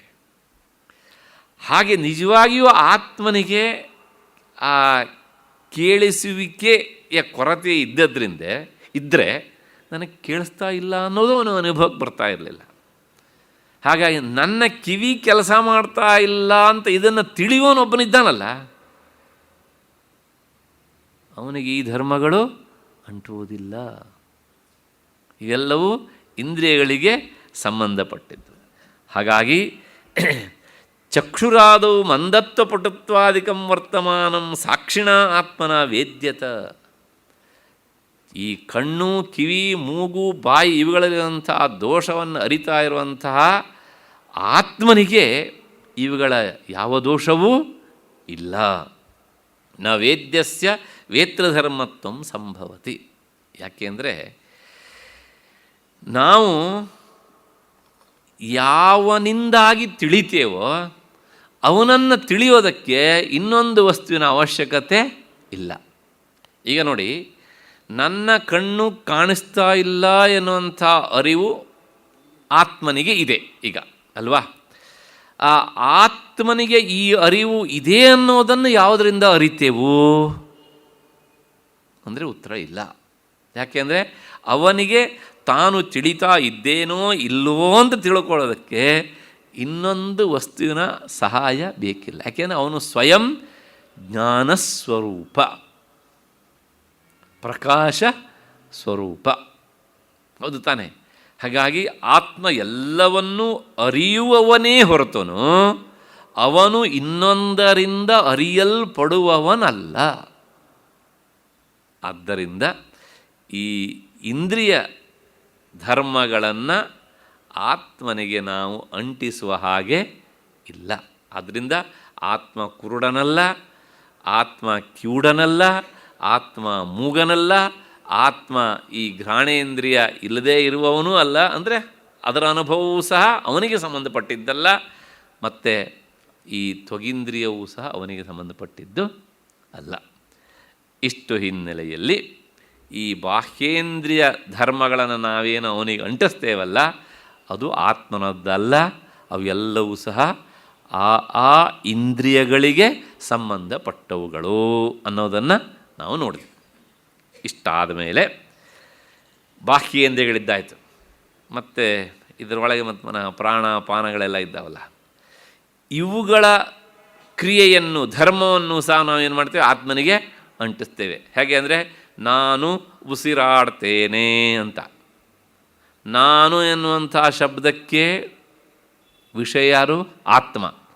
ಆತ್ಮ ಉಸಿರಾಡ್ತಾನೆ ಅಂತ ಹೇಳ್ದಂಗೆ ಆಯಿತು. ಅಲ್ಲಿಗೆ ಆತ್ಮ ಉಸಿರಾಡೋದಿಲ್ಲ. ಹಾಗಿದರೆ ಉಸಿರಾಡುವುದು ಯಾವುದು? ಉಸಿರು ಆಡ್ತದೆ, ತಾನೇ ಆಡ್ತದೆ ಅಷ್ಟೇ ಅಲ್ವಾ? ಹೀಗೆ ಆ ಅಂತರಿಂದ್ರಿಯದ ವಿಚಾರವನ್ನು ಮುಂದಿನ 4ನೇ ಶ್ಲೋಕದಲ್ಲಿ ತಿಳಿಸಿಕೊಡ್ತಾರೆ. ಉಚ್ಛ್ವಾಸ ನಿಶ್ವಾಸ ವಿಜೃಂಭಣ ಕ್ಷುತ್ ಪ್ರಸ್ಪಂದನಾದ್ಯುತ್ಕ್ರಮಣಾದಿಕಾ ಕ್ರಿಯಾ ಪ್ರಾಣಾದಿಕರ್ಮಾಣಿ ವದಂತಿ ತಜ್ಞಾಃ ಪ್ರಾಣಸ್ಯ ಧರ್ಮ ವಶನ ಪಿಪಾಸೆ. ಏನು ಈ ಶ್ಲೋಕದ ಅರ್ಥ ಅಂದರೆ, ಉಚ್ಛ್ವಾಸ, ಉತ್ಶ್ವಾಸ, ನಿಶ್ವಾಸ ಅಂದರೆ ಈ ಉಚ್ಛ್ವಾಸ ಅಂದರೆ ಗಾಳಿಯನ್ನು ಒಳಕ್ಕೆ ತೆಗೆದುಕೊಳ್ಳುವುದು ಮತ್ತು ಹೊರಕ್ಕೆ ಬಿಡುವುದು, ಮತ್ತು ಆಕಳಿಸುವುದು, ಹಸಿವು ಬಾಯಾರಿಕೆ, ದೇಹದ ಕಂಪನ ಕಂಪಿಸುವಿಕೆ, ಉತ್ಕ್ರಮಣ ಮೊದಲಾದಂಥ ಎಲ್ಲ ಕ್ರಿಯೆಗಳೂ ಸಹ ಪ್ರಾಣಕ್ಕೆ ಸಂಬಂಧಿಸಿದ್ದು ಅಂತ ಆ ಪ್ರಾಣದ ಬಗ್ಗೆ ತಿಳಿದವರು ಜ್ಞಾನಿಗಳು ಹೇಳ್ತಾರೆ. ಹಸಿವು ಬಾಯಾರಿಕೆಗಳು ಸಹ ಪ್ರಾಣಕ್ಕೆ ಸಂಬಂಧಪಟ್ಟ ಧರ್ಮಗಳೇ ಅಷ್ಟೇ ಹೊರತೂ ಸಹ ಆತ್ಮನಿಗೆ ಸಂಬಂಧಪಟ್ಟಿದ್ದು ಅಲ್ಲ. ಇಷ್ಟು ಈ ಶ್ಲೋಕದ ಶಬ್ದಶಃ ಅರ್ಥ. ಹಿಂದೆ ಹೇಳಿದ್ದೆ ನಾನು, ಆದರೆ ಇನ್ನೊಮ್ಮೆ ನೆನಪಿಗೆ ತರ್ತೇನೆ. ನಮ್ಮಲ್ಲಿ ಈ ಕೆಲವು ಟ್ವಿನ್ಸ್ಗಳಿವೆ, ಒಟ್ಟೊಟ್ಟಿಗೆ ಇರ್ತೇವೆ. ಯಾವ್ಯಾವುದು ಅಂದರೆ ಹುಟ್ಟು, ಸಾವು. ಇವು ಈ ಸ್ಥೂಲ ಶರೀರಕ್ಕೆ ಸಂಬಂಧಪಟ್ಟ ಧರ್ಮಗಳು. ಹುಟ್ಟೋದು ಸ್ಥೂಲ ಶರೀರ, ಸಾಯೋದು ಸ್ಥೂಲ ಶರೀರ. ಹಾಗಾಗಿ ಹುಟ್ಟು ಸಾವು ಯಾವುದಕ್ಕೆ ಸಂಬಂಧಪಟ್ಟಿದ್ದು? ಸ್ಥೂಲ ಶರೀರಕ್ಕೆ. ಮತ್ತು ಸುಖ ದುಃಖ ಇದು ಯಾವುದಕ್ಕೆ ಸಂಬಂಧಪಟ್ಟಿದ್ದು? ಮನಸ್ಸಿಗೆ, ಅಂತಃಕರಣಕ್ಕೆ ಸಂಬಂಧಪಟ್ಟ ಧರ್ಮಗಳು. ಹಸಿವು ಬಾಯಾರಿಕೆ ಯಾವುದಕ್ಕೆ ಸಂಬಂಧಪಟ್ಟವುಗಳು? ಪ್ರಾಣಕ್ಕೆ ಸಂಬಂಧಪಟ್ಟವುಗಳು. ನಮಗೆ ಇದು ಯಾವುದರ ಒಂದು ಕಲ್ಪನೆಯೂ ಇರೋದಿಲ್ಲ. ನೀರು ಕುಡಿತೇವೆ, ಅದು ಮನಸ್ಸಿಗೆ ಸಂಬಂಧಪಟ್ಟಿದ್ದು, ಈ ದೇಹಕ್ಕೆ ಸಂಬಂಧಪಟ್ಟಿದ್ದು ಏನು ಗೊತ್ತಿಲ್ಲ, ಅಥವಾ ಪ್ರಾಣಕ್ಕೆ ಸಂಬಂಧಪಟ್ಟಿದ್ದು. ಅದಕ್ಕೋಸ್ಕರ ನೋಡಿ, ನಮ್ಮ ಬಾಯಿಂದ ನಮಗೆ ಗೊತ್ತಿಲ್ಲದೇ ಕೆಲವು ಸಲ ಉದ್ಗಾರದ ಮಾತುಗಳು ಬಂದುಬಿಡ್ತವೆ. ಎಲ್ಲೋ ಹೊರಗಡೆ ಹೋಗಿರ್ತೇವೆ, 4-5 ತಾಸು ನಾವು ಅಲ್ಲಿ ಕುಡಿಲಿಕ್ಕೆ ಬೇಕಾದಂಥ ಪಾನೀಯ ಏನು ಸಿಗೋದಿಲ್ಲ. ಮನೆಗೆ ಬಂದು ಮನೆ ಒಡತಿ ಹತ್ರ ಹೇಳ್ತೇವೆ, ನನಗೊಂದು ಅರ್ಧ ತಂಬಿಗೆ ಚೆನ್ನಾಗಿ ತಣ್ಣಗರೆ ನೀರನ್ನು ಕೊಡು ಅಂತ. ಕುಡಿದ ತಕ್ಷಣ ನಮ್ಮ ಬಾಯಿಂದ ಒಂದು ಉದ್ಗಾರ ಬರ್ತದೆ, ಅಬ್ಬಾ ಸದ್ಯ ಹೋದ ಪ್ರಾಣ ಬಂದಂಗಾಯಿತು ಅಂತ. ಆ ಪಿಪಾಸ, ಬಾಯಾರುವಿಕೆ, ಅದು ನೋಡಿ ನಮ್ಗೆ ಗೊತ್ತಿಲ್ಲದೇ ಬಾಯಿಂದ ಬರುತ್ತೆ, ಪ್ರಾಣ ಈಗ ಬಂದಂಗಾಯಿತು ಅಂತ. ಅಂದರೆ ಆ ಪಾನ ಮಾಡುವಿಕೆ ಅದು ಪ್ರಾಣಕ್ಕೆ ಸಂಬಂಧಪಟ್ಟಿದ್ದು. ಹಾಗಾಗಿ ಈ ಶರೀರ ಒಂದೇ ಆದರೂ ಸಹ ನಾವು ಹಾಕುವಂಥ ವಿಷಯಗಳು ಒಳಗೆ ಹೋಗುವುದು ಅಂಥದ್ದು ಉಂಟಲ್ಲ, ಅದು ಬೇರೆ ಬೇರೆ ಬೇರೆ ಬೇರೆ ವಿಭಾಗಕ್ಕೆ ಸಂಬಂಧಪಟ್ಟಿದ್ದು ಆಗಿರುತ್ತದೆ. ಆ ಹಿನ್ನೆಲೆಯಲ್ಲಿ ನೋಡೋಣ ಈ ಶ್ಲೋಕದ ವಿವರಣೆಯನ್ನು. ಉಚ್ಛ್ವಾಸ ಪ್ರಾಣಸ್ಯ, ಉಚ್ಛ್ವಾಸ ನಾವು ಉಸಿರನ್ನು ಬಿಡುವಂಥದ್ದು, ಅದು ಯಾವುದಕ್ಕೆ ಸಂಬಂಧಪಟ್ಟಿದ್ದು ಅಂದರೆ, ಹಿಂದೂ ಹೇಳಿದ್ದೆ ಇದನ್ನು, ಪ್ರಾಣ ವಾಸ್ತವಿಕವಾಗಿ ಒಂದೇ ಆದ್ರೂ ಸಹ ಅದರ ಕ್ರಿಯೆಯಿಂದಾಗಿ ಅದಕ್ಕೆ ಬೇರೆ ಬೇರೆ ಬೇರೆ ಬೇರೆ ಹೆಸರು. ಉಚ್ಛ್ವಾಸ ಅಂದರೆ ಉಸಿರನ್ನು ಒಳಕ್ಕೆ ಎಳೆದುಕೊಂಡ್ರೆ ಅದಕ್ಕೆ ಪ್ರಾಣ ಅಂತ ಹೆಸರು, ಅಥವಾ ಒಂದೇ ವಾಯುವೇ ಆ ಎಳೆದುಕೊಳ್ಳುವ ಕ್ರಿಯೆಯನ್ನು ಮಾಡಿದಾಗ ಅದಕ್ಕೆ ಪ್ರಾಣವಾಯು ಅಂತ ಹೆಸರು. ಹೀಗೆ ಬೇಕಾದರೂ ಹೇಳ್ಬೋದು. ನಿಶ್ವಾಸ, ಆ ಮೂಗಿನ ಮೂಲಕ ಗಾಳಿಯನ್ನು ಹೊರಕ್ಕೆ ತಳ್ಳಿದರೆ, ಬಿಟ್ಟರೆ ಅದಕ್ಕೆ ಏನಂತ ಹೆಸರು? ಅದು ಅಪಾನದ ಕ್ರಿಯೆ. ನಿಶ್ವಾಸ ಮೂಗಿನಿಂದ ಬಿಡಬಹುದು, ಬಾಯಿಯಿಂದ ಬಿಡಬಹುದು, ಗುದದ್ವಾರದ ಮೂಲಕವೂ ಬಿಡಬಹುದು. ಹೀಗೆ ನಿಶ್ವಾಸ, ಅದಕ್ಕೆ ಅಪಾನವಾಯುವಿನ ಕೆಲಸ ಅಂತ ಶಾಸ್ತ್ರಕಾರರು ಹೇಳ್ತಾರೆ. ಮತ್ತು ಈ 5 ಮುಖ್ಯ ಪ್ರಾಣಗಳು, ಪ್ರಾಣ, ಅಪಾನ, ವ್ಯಾನ, ಉದಾನ, ಸಮಾನ, ಇವು ಮುಖ್ಯ ಪ್ರಾಣಗಳು. ಮತ್ತು ಇವುಗಳ ಜೊತೆಗೆ ಇನ್ನೊಂದು 5 ಸಬ್ ಡಿವಿಷನ್ಗಳಿವೆ. ಏನು ಅಂದರೆ ದೇವದತ್ತ, ಧನಂಜಯ, ಕೃಕಲ, ಹೀಗೆ ಬೇರೆ ಬೇರೆ ಮತ್ತು 5 ಇವೆ. ಅವುಗಳನ್ನೂ ಸಹ ಇಲ್ಲಿ ಹೆಸರಿಸ್ತಾರೆ ಹೀಗೆ ಅಂತ. ವಿಜೃಂಭಣಂ ದೇವದತ್ತಸ್ಯ, ವಿಜೃಂಭಣಂ ಅಂದರೆ ಆಕಳಿಸುವಿಕೆ, ಅದು ದೇವದತ್ತ ಎನ್ನುವಂಥ ಒಂದು ಗಾಳಿಯಿಂದ ಆಗುವಂತಹ ಕ್ರಿಯೆ. ಮತ್ತು ಊಟ ಮಾಡ್ತೇವೆ, ಆಗ ಅಂತ ತೇಗು ಬರುತ್ತೆ, ಅದು ಯಾವುದರದ್ದು ಅಂದರೆ ಕೃಕರಸ್ಯ. ದೇವದತ್ತ, ಧನಂಜಯ, ಕೃಕಲ, ಕೂರ್ಮ, ನಾಗ ಅಂತ ಹೀಗೆ 5. ಆ ಕೃಕಲ ಎನ್ನುವಂಥ ವಾಯು ಕೆಲಸ ಮಾಡಿದಾಗ ತೇಗು ಬರುತ್ತೆ. ನಾವು ಊಟ ಮಾಡಿ ಆದಮೇಲೆ ಒಂದು ತೇಗು ಬಂದರೆ ಅದೊಂಥರ ಈ ನಾವು ಊಟ ಮಾಡಿದ್ದೆಲ್ಲ ಸರಿಯಾಗಿ ಸೆಟ್ ಆಗ್ತಾ ಇದೆ ಅಂತ ಒಂದು ಅಕ್ನಾಲೇಜ್ಮೆಂಟ್ ಬಂದ ಹಾಗೆ ನಮಗೆ. ಅದಕ್ಕೋಸ್ಕರ ನೋಡಿ, ವಯಸ್ಸಾಗ್ತಾ ಬಂದಾಗ ಊಟ ಮಾಡಿದ ಮೇಲೆ ಒಂದು ತೇಗು ಬಂದರೆ ಪರವಾಗಿಲ್ಲ, ಇವತ್ತು ನನಗಿದು ಜೀರ್ಣ ಆಗತ್ತೆ ಅನ್ನುವಂಥ ಭರವಸೆ. ತೇಗು ಬರದೇ ಇದ್ದರೆ ಏನೋ ಒಂಥರ ಒಳಗಡೆಯಿಂದ ಆ ತುಡಿತ, ಯಾಕೆ ಇನ್ನೂ ತೇಗು ಬಂದಿಲ್ವಲ್ಲ ಹೀಗೆ ಅಂತ. ಕೃಕಲಸ್ಯ, ಇದು ಆ ಕೃಕರ ಎನ್ನುವಂತಹ ವಾಯುವಿನ ಕೆಲಸ. ಮತ್ತು ಪ್ರಸ್ಪಂದನಂ ಪ್ರಕರ್ಷೇಣ ಚಲನಂ ವ್ಯಾನಸ್ಯ. ಕೆಲವು ಸಲ ಕೆಲವು ವ್ಯಕ್ತಿಗಳನ್ನು ನೋಡಿ ನೀವು, ಒಂದು ನಿಮಿಷ ಸುಮ್ಮನೆ ಕೂತ್ಕೊಳ್ಳೋದಿಲ್ಲ, ಕೈ ಅಲ್ಲಾಡಿಸ್ತಾರೆ, ಕಾಲಲ್ಲಾಡಿಸ್ತಾರೆ, ಏನೇನೋ ಮಾಡ್ತಾ ಇರ್ತಾರೆ. ಈ ದೇಹದ ಅತಿಯಾದಂತಹ ಚಲನೆ ಉಂಟಲ್ಲ, ಅದಕ್ಕೆ 2 ತರಹದ ವಾಯುಗಳು ಕೆಲಸ ಮಾಡ್ತಾವಂತೆ. ಒಂದು ವ್ಯಾನ, ಇನ್ನೊಂದು ಧನಂಜಯ ಅಂತ. 2 ಒಟ್ಟೊಟ್ಟಿಗೆ ಕೆಲಸ ಮಾಡೋವರಿಗೆ ಪ್ರಾಯಶಃ ಅತಿಯಾದ ಈ ಸಂಚಲನ ಆಗತ್ತೆ ಅಂತ ಕಾಣುತ್ತೆ. ಸುಮ್ಮನೆ ಕೂತ್ಕೊಳ್ಳೋದಿಲ್ಲ. ಮತ್ತು ಕೆಲವು ಜನ ಇರ್ತಾರೆ ತಾಸುಗಟ್ಟಲೆ, ಅಂದರೆ ನಿಷ್ಕಂಪನವಾಗಿ ಕುಳಿತಿರ್ತಾರೆ ಅಂತ. ಹೀಗೆ ಇಲ್ಲಿ ಒಂದು ಶಬ್ದವನ್ನು ಹೇಳ್ತಾರೆ, ಆದಿಪದದಿಂದ ಪ್ರಸ್ಪಂದನಾದಿ ಉತ್ಕ್ರಮಣಾದಿಕಾ ಕ್ರಿಯಾ, ಅಲ್ಲಾಡುವಿಕೆ, ಕಂಪನ. ಆದಿ ಶಬ್ದದಿಂದ ಕಣ್ಣು ರಪ್ಪೆ ಅಲ್ಲಾಡುತ್ತಲ್ಲ ಹೀಗೆ, ಅದೂ ಸಹ ಈ ವಾಯುವಿನದೇ ಕೆಲಸ. ಇದನ್ನು ಕೇಳಿ ಆದರೂ ನಿಮಗೊಂದು ಸಂಶಯ ಬರ್ತದೆ, ನಿದ್ದೆಯಲ್ಲಿ ಕಣ್ಣು ರಪ್ಪೆ ಮುಚ್ಚಿರುತ್ತೆ, ಕೆಲವು ಜನ ಮುಚ್ಚೋದಿಲ್ಲ, ತೆರ್ಕೊಂಡಿರ್ತಾರೆ, ಆದರೂ ರಪ್ಪೆಯಲ್ಲಿ ಸ್ಪಂದನ ಇರುವುದಿಲ್ಲ. ಆದರೆ ವಾಯು ಕೆಲಸ ಮಾಡ್ತಾ ಇರುತ್ತೆ. ಹಾಗಿದ್ದರೆ ವಾಯು ಕೆಲಸ ಮಾಡ್ತಾ ಇರುತ್ತೆ, ಸ್ಪಂದನ ಇರುವುದಿಲ್ವಲ್ಲ. ಈಗ ತಾನು ಹೇಳಿದೆ ಇದೆಲ್ಲ ಇದ್ರ ಕೆಲಸ ಅಂತ. ಹಾಂ, ಹೌದು. ಆದರೆ ಇಲ್ಲಿ ಈ ವಾಯುವಿನ ಕೆಲಸ ಅಂದರೆ ಅದಕ್ಕೂ ಆ ಇಂದ್ರಿಯಕ್ಕೂ ಸಂಬಂಧ ಕಡಿದು ಹೋಗ್ಬಿಡುತ್ತೆ. ಹಾಗಾಗಿ ಏನಾಗುತ್ತೆ ಕೇಳಿದರೆ, ಅದೊಂಥರ ಈ ಫ್ಯೂಜ್ ಕೆಟ್ಟು ಹೋದಾಗ ಮನೆಯಲ್ಲಿ ಎಲ್ಲ ಇನ್ಸ್ಟ್ರೂಮೆಂಟು ಇರುತ್ತೆ, ಅದರ ಒಳಗಡೆಗೆ ಕರೆಂಟ್ ಬರೋದಿಲ್ಲ. ಹಾಗಾಗಿ ಏನಾಗುತ್ತೆ ಅಂದರೆ ಅದು ನಿಷ್ಪಂದವಾಗಿರುತ್ತೆ. ನಿದ್ದೆಯಲ್ಲಿ ಏನಾಗುತ್ತೆ ಕೇಳಿದರೆ ಎಲ್ಲ ಇಂದ್ರಿಯಗಳು ಸಹ ಆತ್ಮನಲ್ಲಿ ಮರ್ಜಾಗಿ ಬಿಡುತ್ತೇವೆ, ಆದ್ದರಿಂದ ಯಾವುದೇ ಸ್ಪಂದನ ಇರುವುದಿಲ್ಲ. ಗಾಳಿ ಸಂಚಾರ ಮಾಡ್ತಾ ಇರುತ್ತೆ, ಆದರೆ ಅದಕ್ಕೆ ಅಭಿಮಾನ ಇರುವುದಿಲ್ಲ. ಹಾಗಾಗಿ ಸಂಬಂಧ ಕಳೆದು ಹೋಗಿಬಿಡುತ್ತೆ. ಹಾಗೆ ಇರುತ್ತೆ. ಜಾಗೃತಿನಲ್ಲಿ ಸ್ಪಂದನ ಇರುತ್ತೆ, ಯಾಕೆಂದರೆ ಅಭಿಮಾನ ಇರುತ್ತೆ ಜಾಗೃತಿನಲ್ಲಿ. ಯಾಕೆ ಅಭಿಮಾನ ಇರುತ್ತೆ ಅಂದರೆ ಜಾಗೃತಿನಲ್ಲಿ ನಾವು ಉಸಿರಾಡ್ತಾ ಇದ್ದೇನೆ ಅಂತ ಗೊತ್ತಾಗುತ್ತಾ ಇಲ್ವಾ? ನಿದ್ದೆಯಲ್ಲಿ ಗೊತ್ತಾಗುತ್ತಾ? ಇಲ್ಲ, ಅಂದರೆ ಅಭಿಮಾನ ಇಲ್ಲ ಹೀಗೆ ಅಂತ. ಅಷ್ಟು ಹಿನ್ನೆಲೆಯಲ್ಲಿ ಉನ್ಮೀಲನ ಪರಿಗ್ರಹ ತತ್ತು ಕೂರ್ಮಸ್ಯ, ಈ ಕಣ್ಣಿನ ರಪ್ಪೆಯ ಸ್ಪಂದನ ಕೆಲವು ಸಲ ಅದು ಕೂರ್ಮವಾಯುವಿಗೆ ಸಂಬಂಧಪಟ್ಟಿದ್ದು ಅಂತನೂ ಸಹ ಹೇಳ್ತಾರೆ. ಅದಾದಮೇಲೆ ಉತ್ಕ್ರಮಣಂ ಉದಾನಸ್ಯ, ಕೆಲವು ಸಲ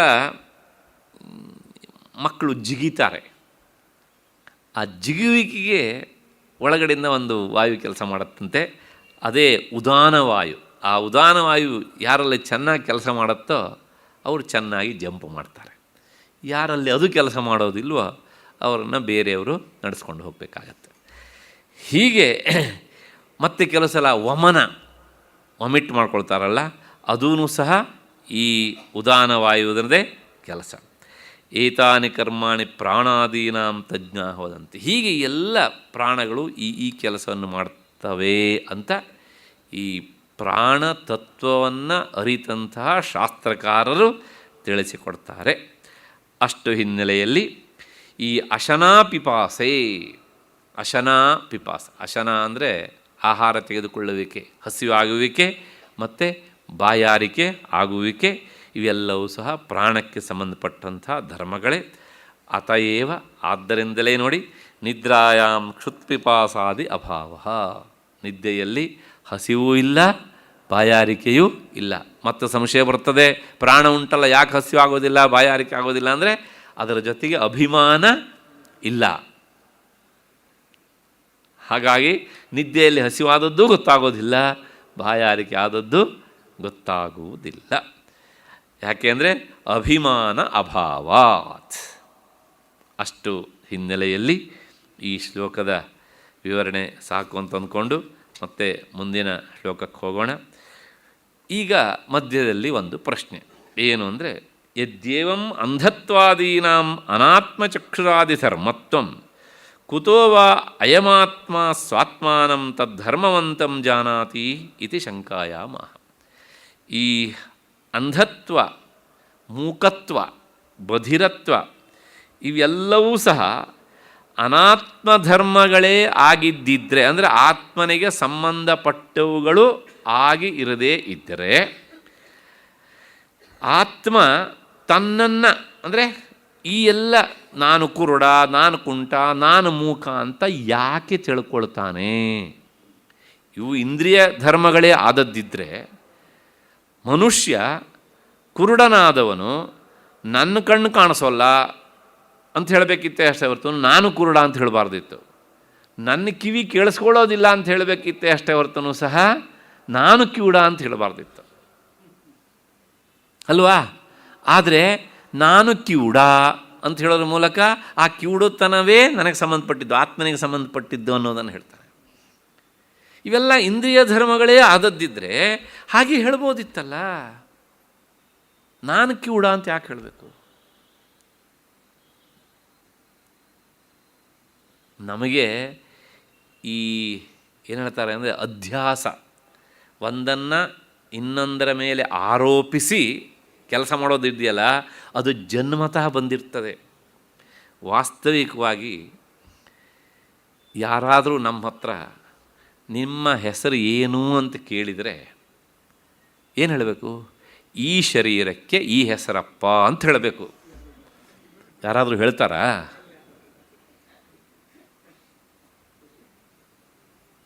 ಕ್ಷಣಕಾಲ ವಿಚಾರ ಮಾಡಿ, ನಾಮಕರಣ ಮಾಡಿದ್ದು ಈ ಶರೀರಕ್ಕೆ ತಾನೆ,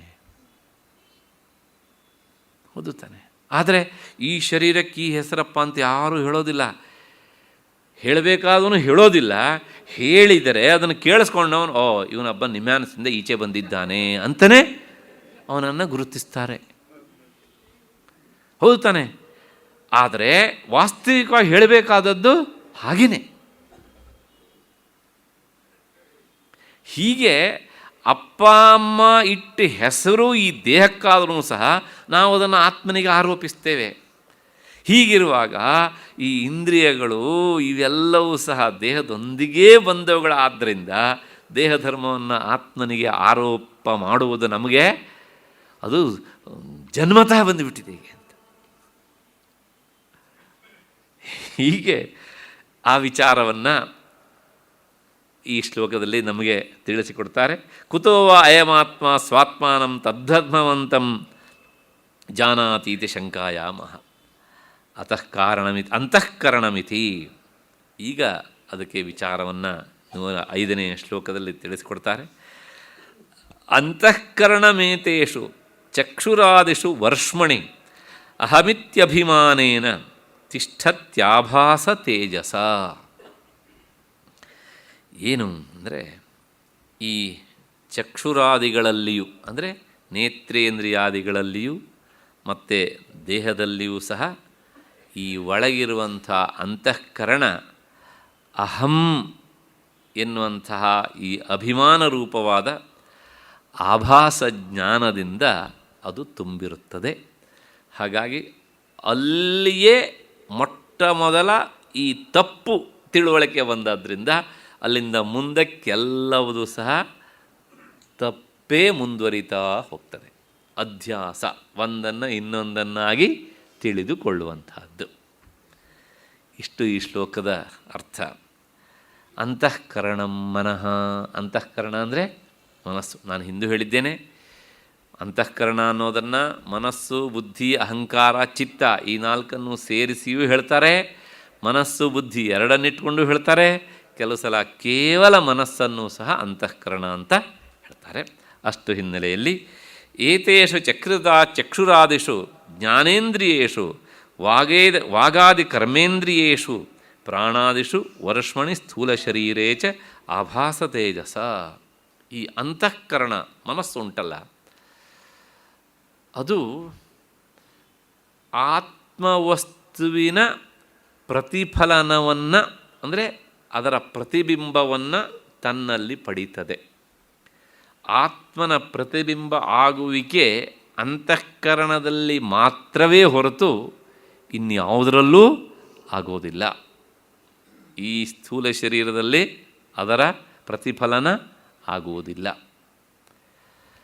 ಆತ್ಮನ ಪ್ರತಿಫಲನ ಅಂತಃಕರಣದಲ್ಲಿ ಆದಾಗ, ಅಂತಃಕರಣ ಜಡ, ಆತ್ಮ ಚೇತನ, ಅವನ ಪ್ರತಿಫಲನದಿಂದಾಗಿ ಪ್ರತಿಬಿಂಬದಿಂದಾಗಿ ಆ ಜಡವಾದಂಥ ಅಂತಃಕರಣ ಏನು ಮಾಡುತ್ತೆ, ಓಹೋ ನಾನೇ ಚೇತನ ಸ್ವರೂಪ ಅಂತ ಅಂದ್ಕೊಂಡಿರುತ್ತೆ. ವಾಸ್ತವಿಕವಾಗಿ ಅದು ಜಡವಾದದ್ದು. ಹಾಗೆ ಅದಕ್ಕೆ ಅಂತಃಕರಣಕ್ಕೆ ಅದು ಬರುವುದಕ್ಕೆ, ಆ ಜ್ಞಾನ ಬರುವುದಕ್ಕೆ ಕಾರಣ ಅಜ್ಞಾನ.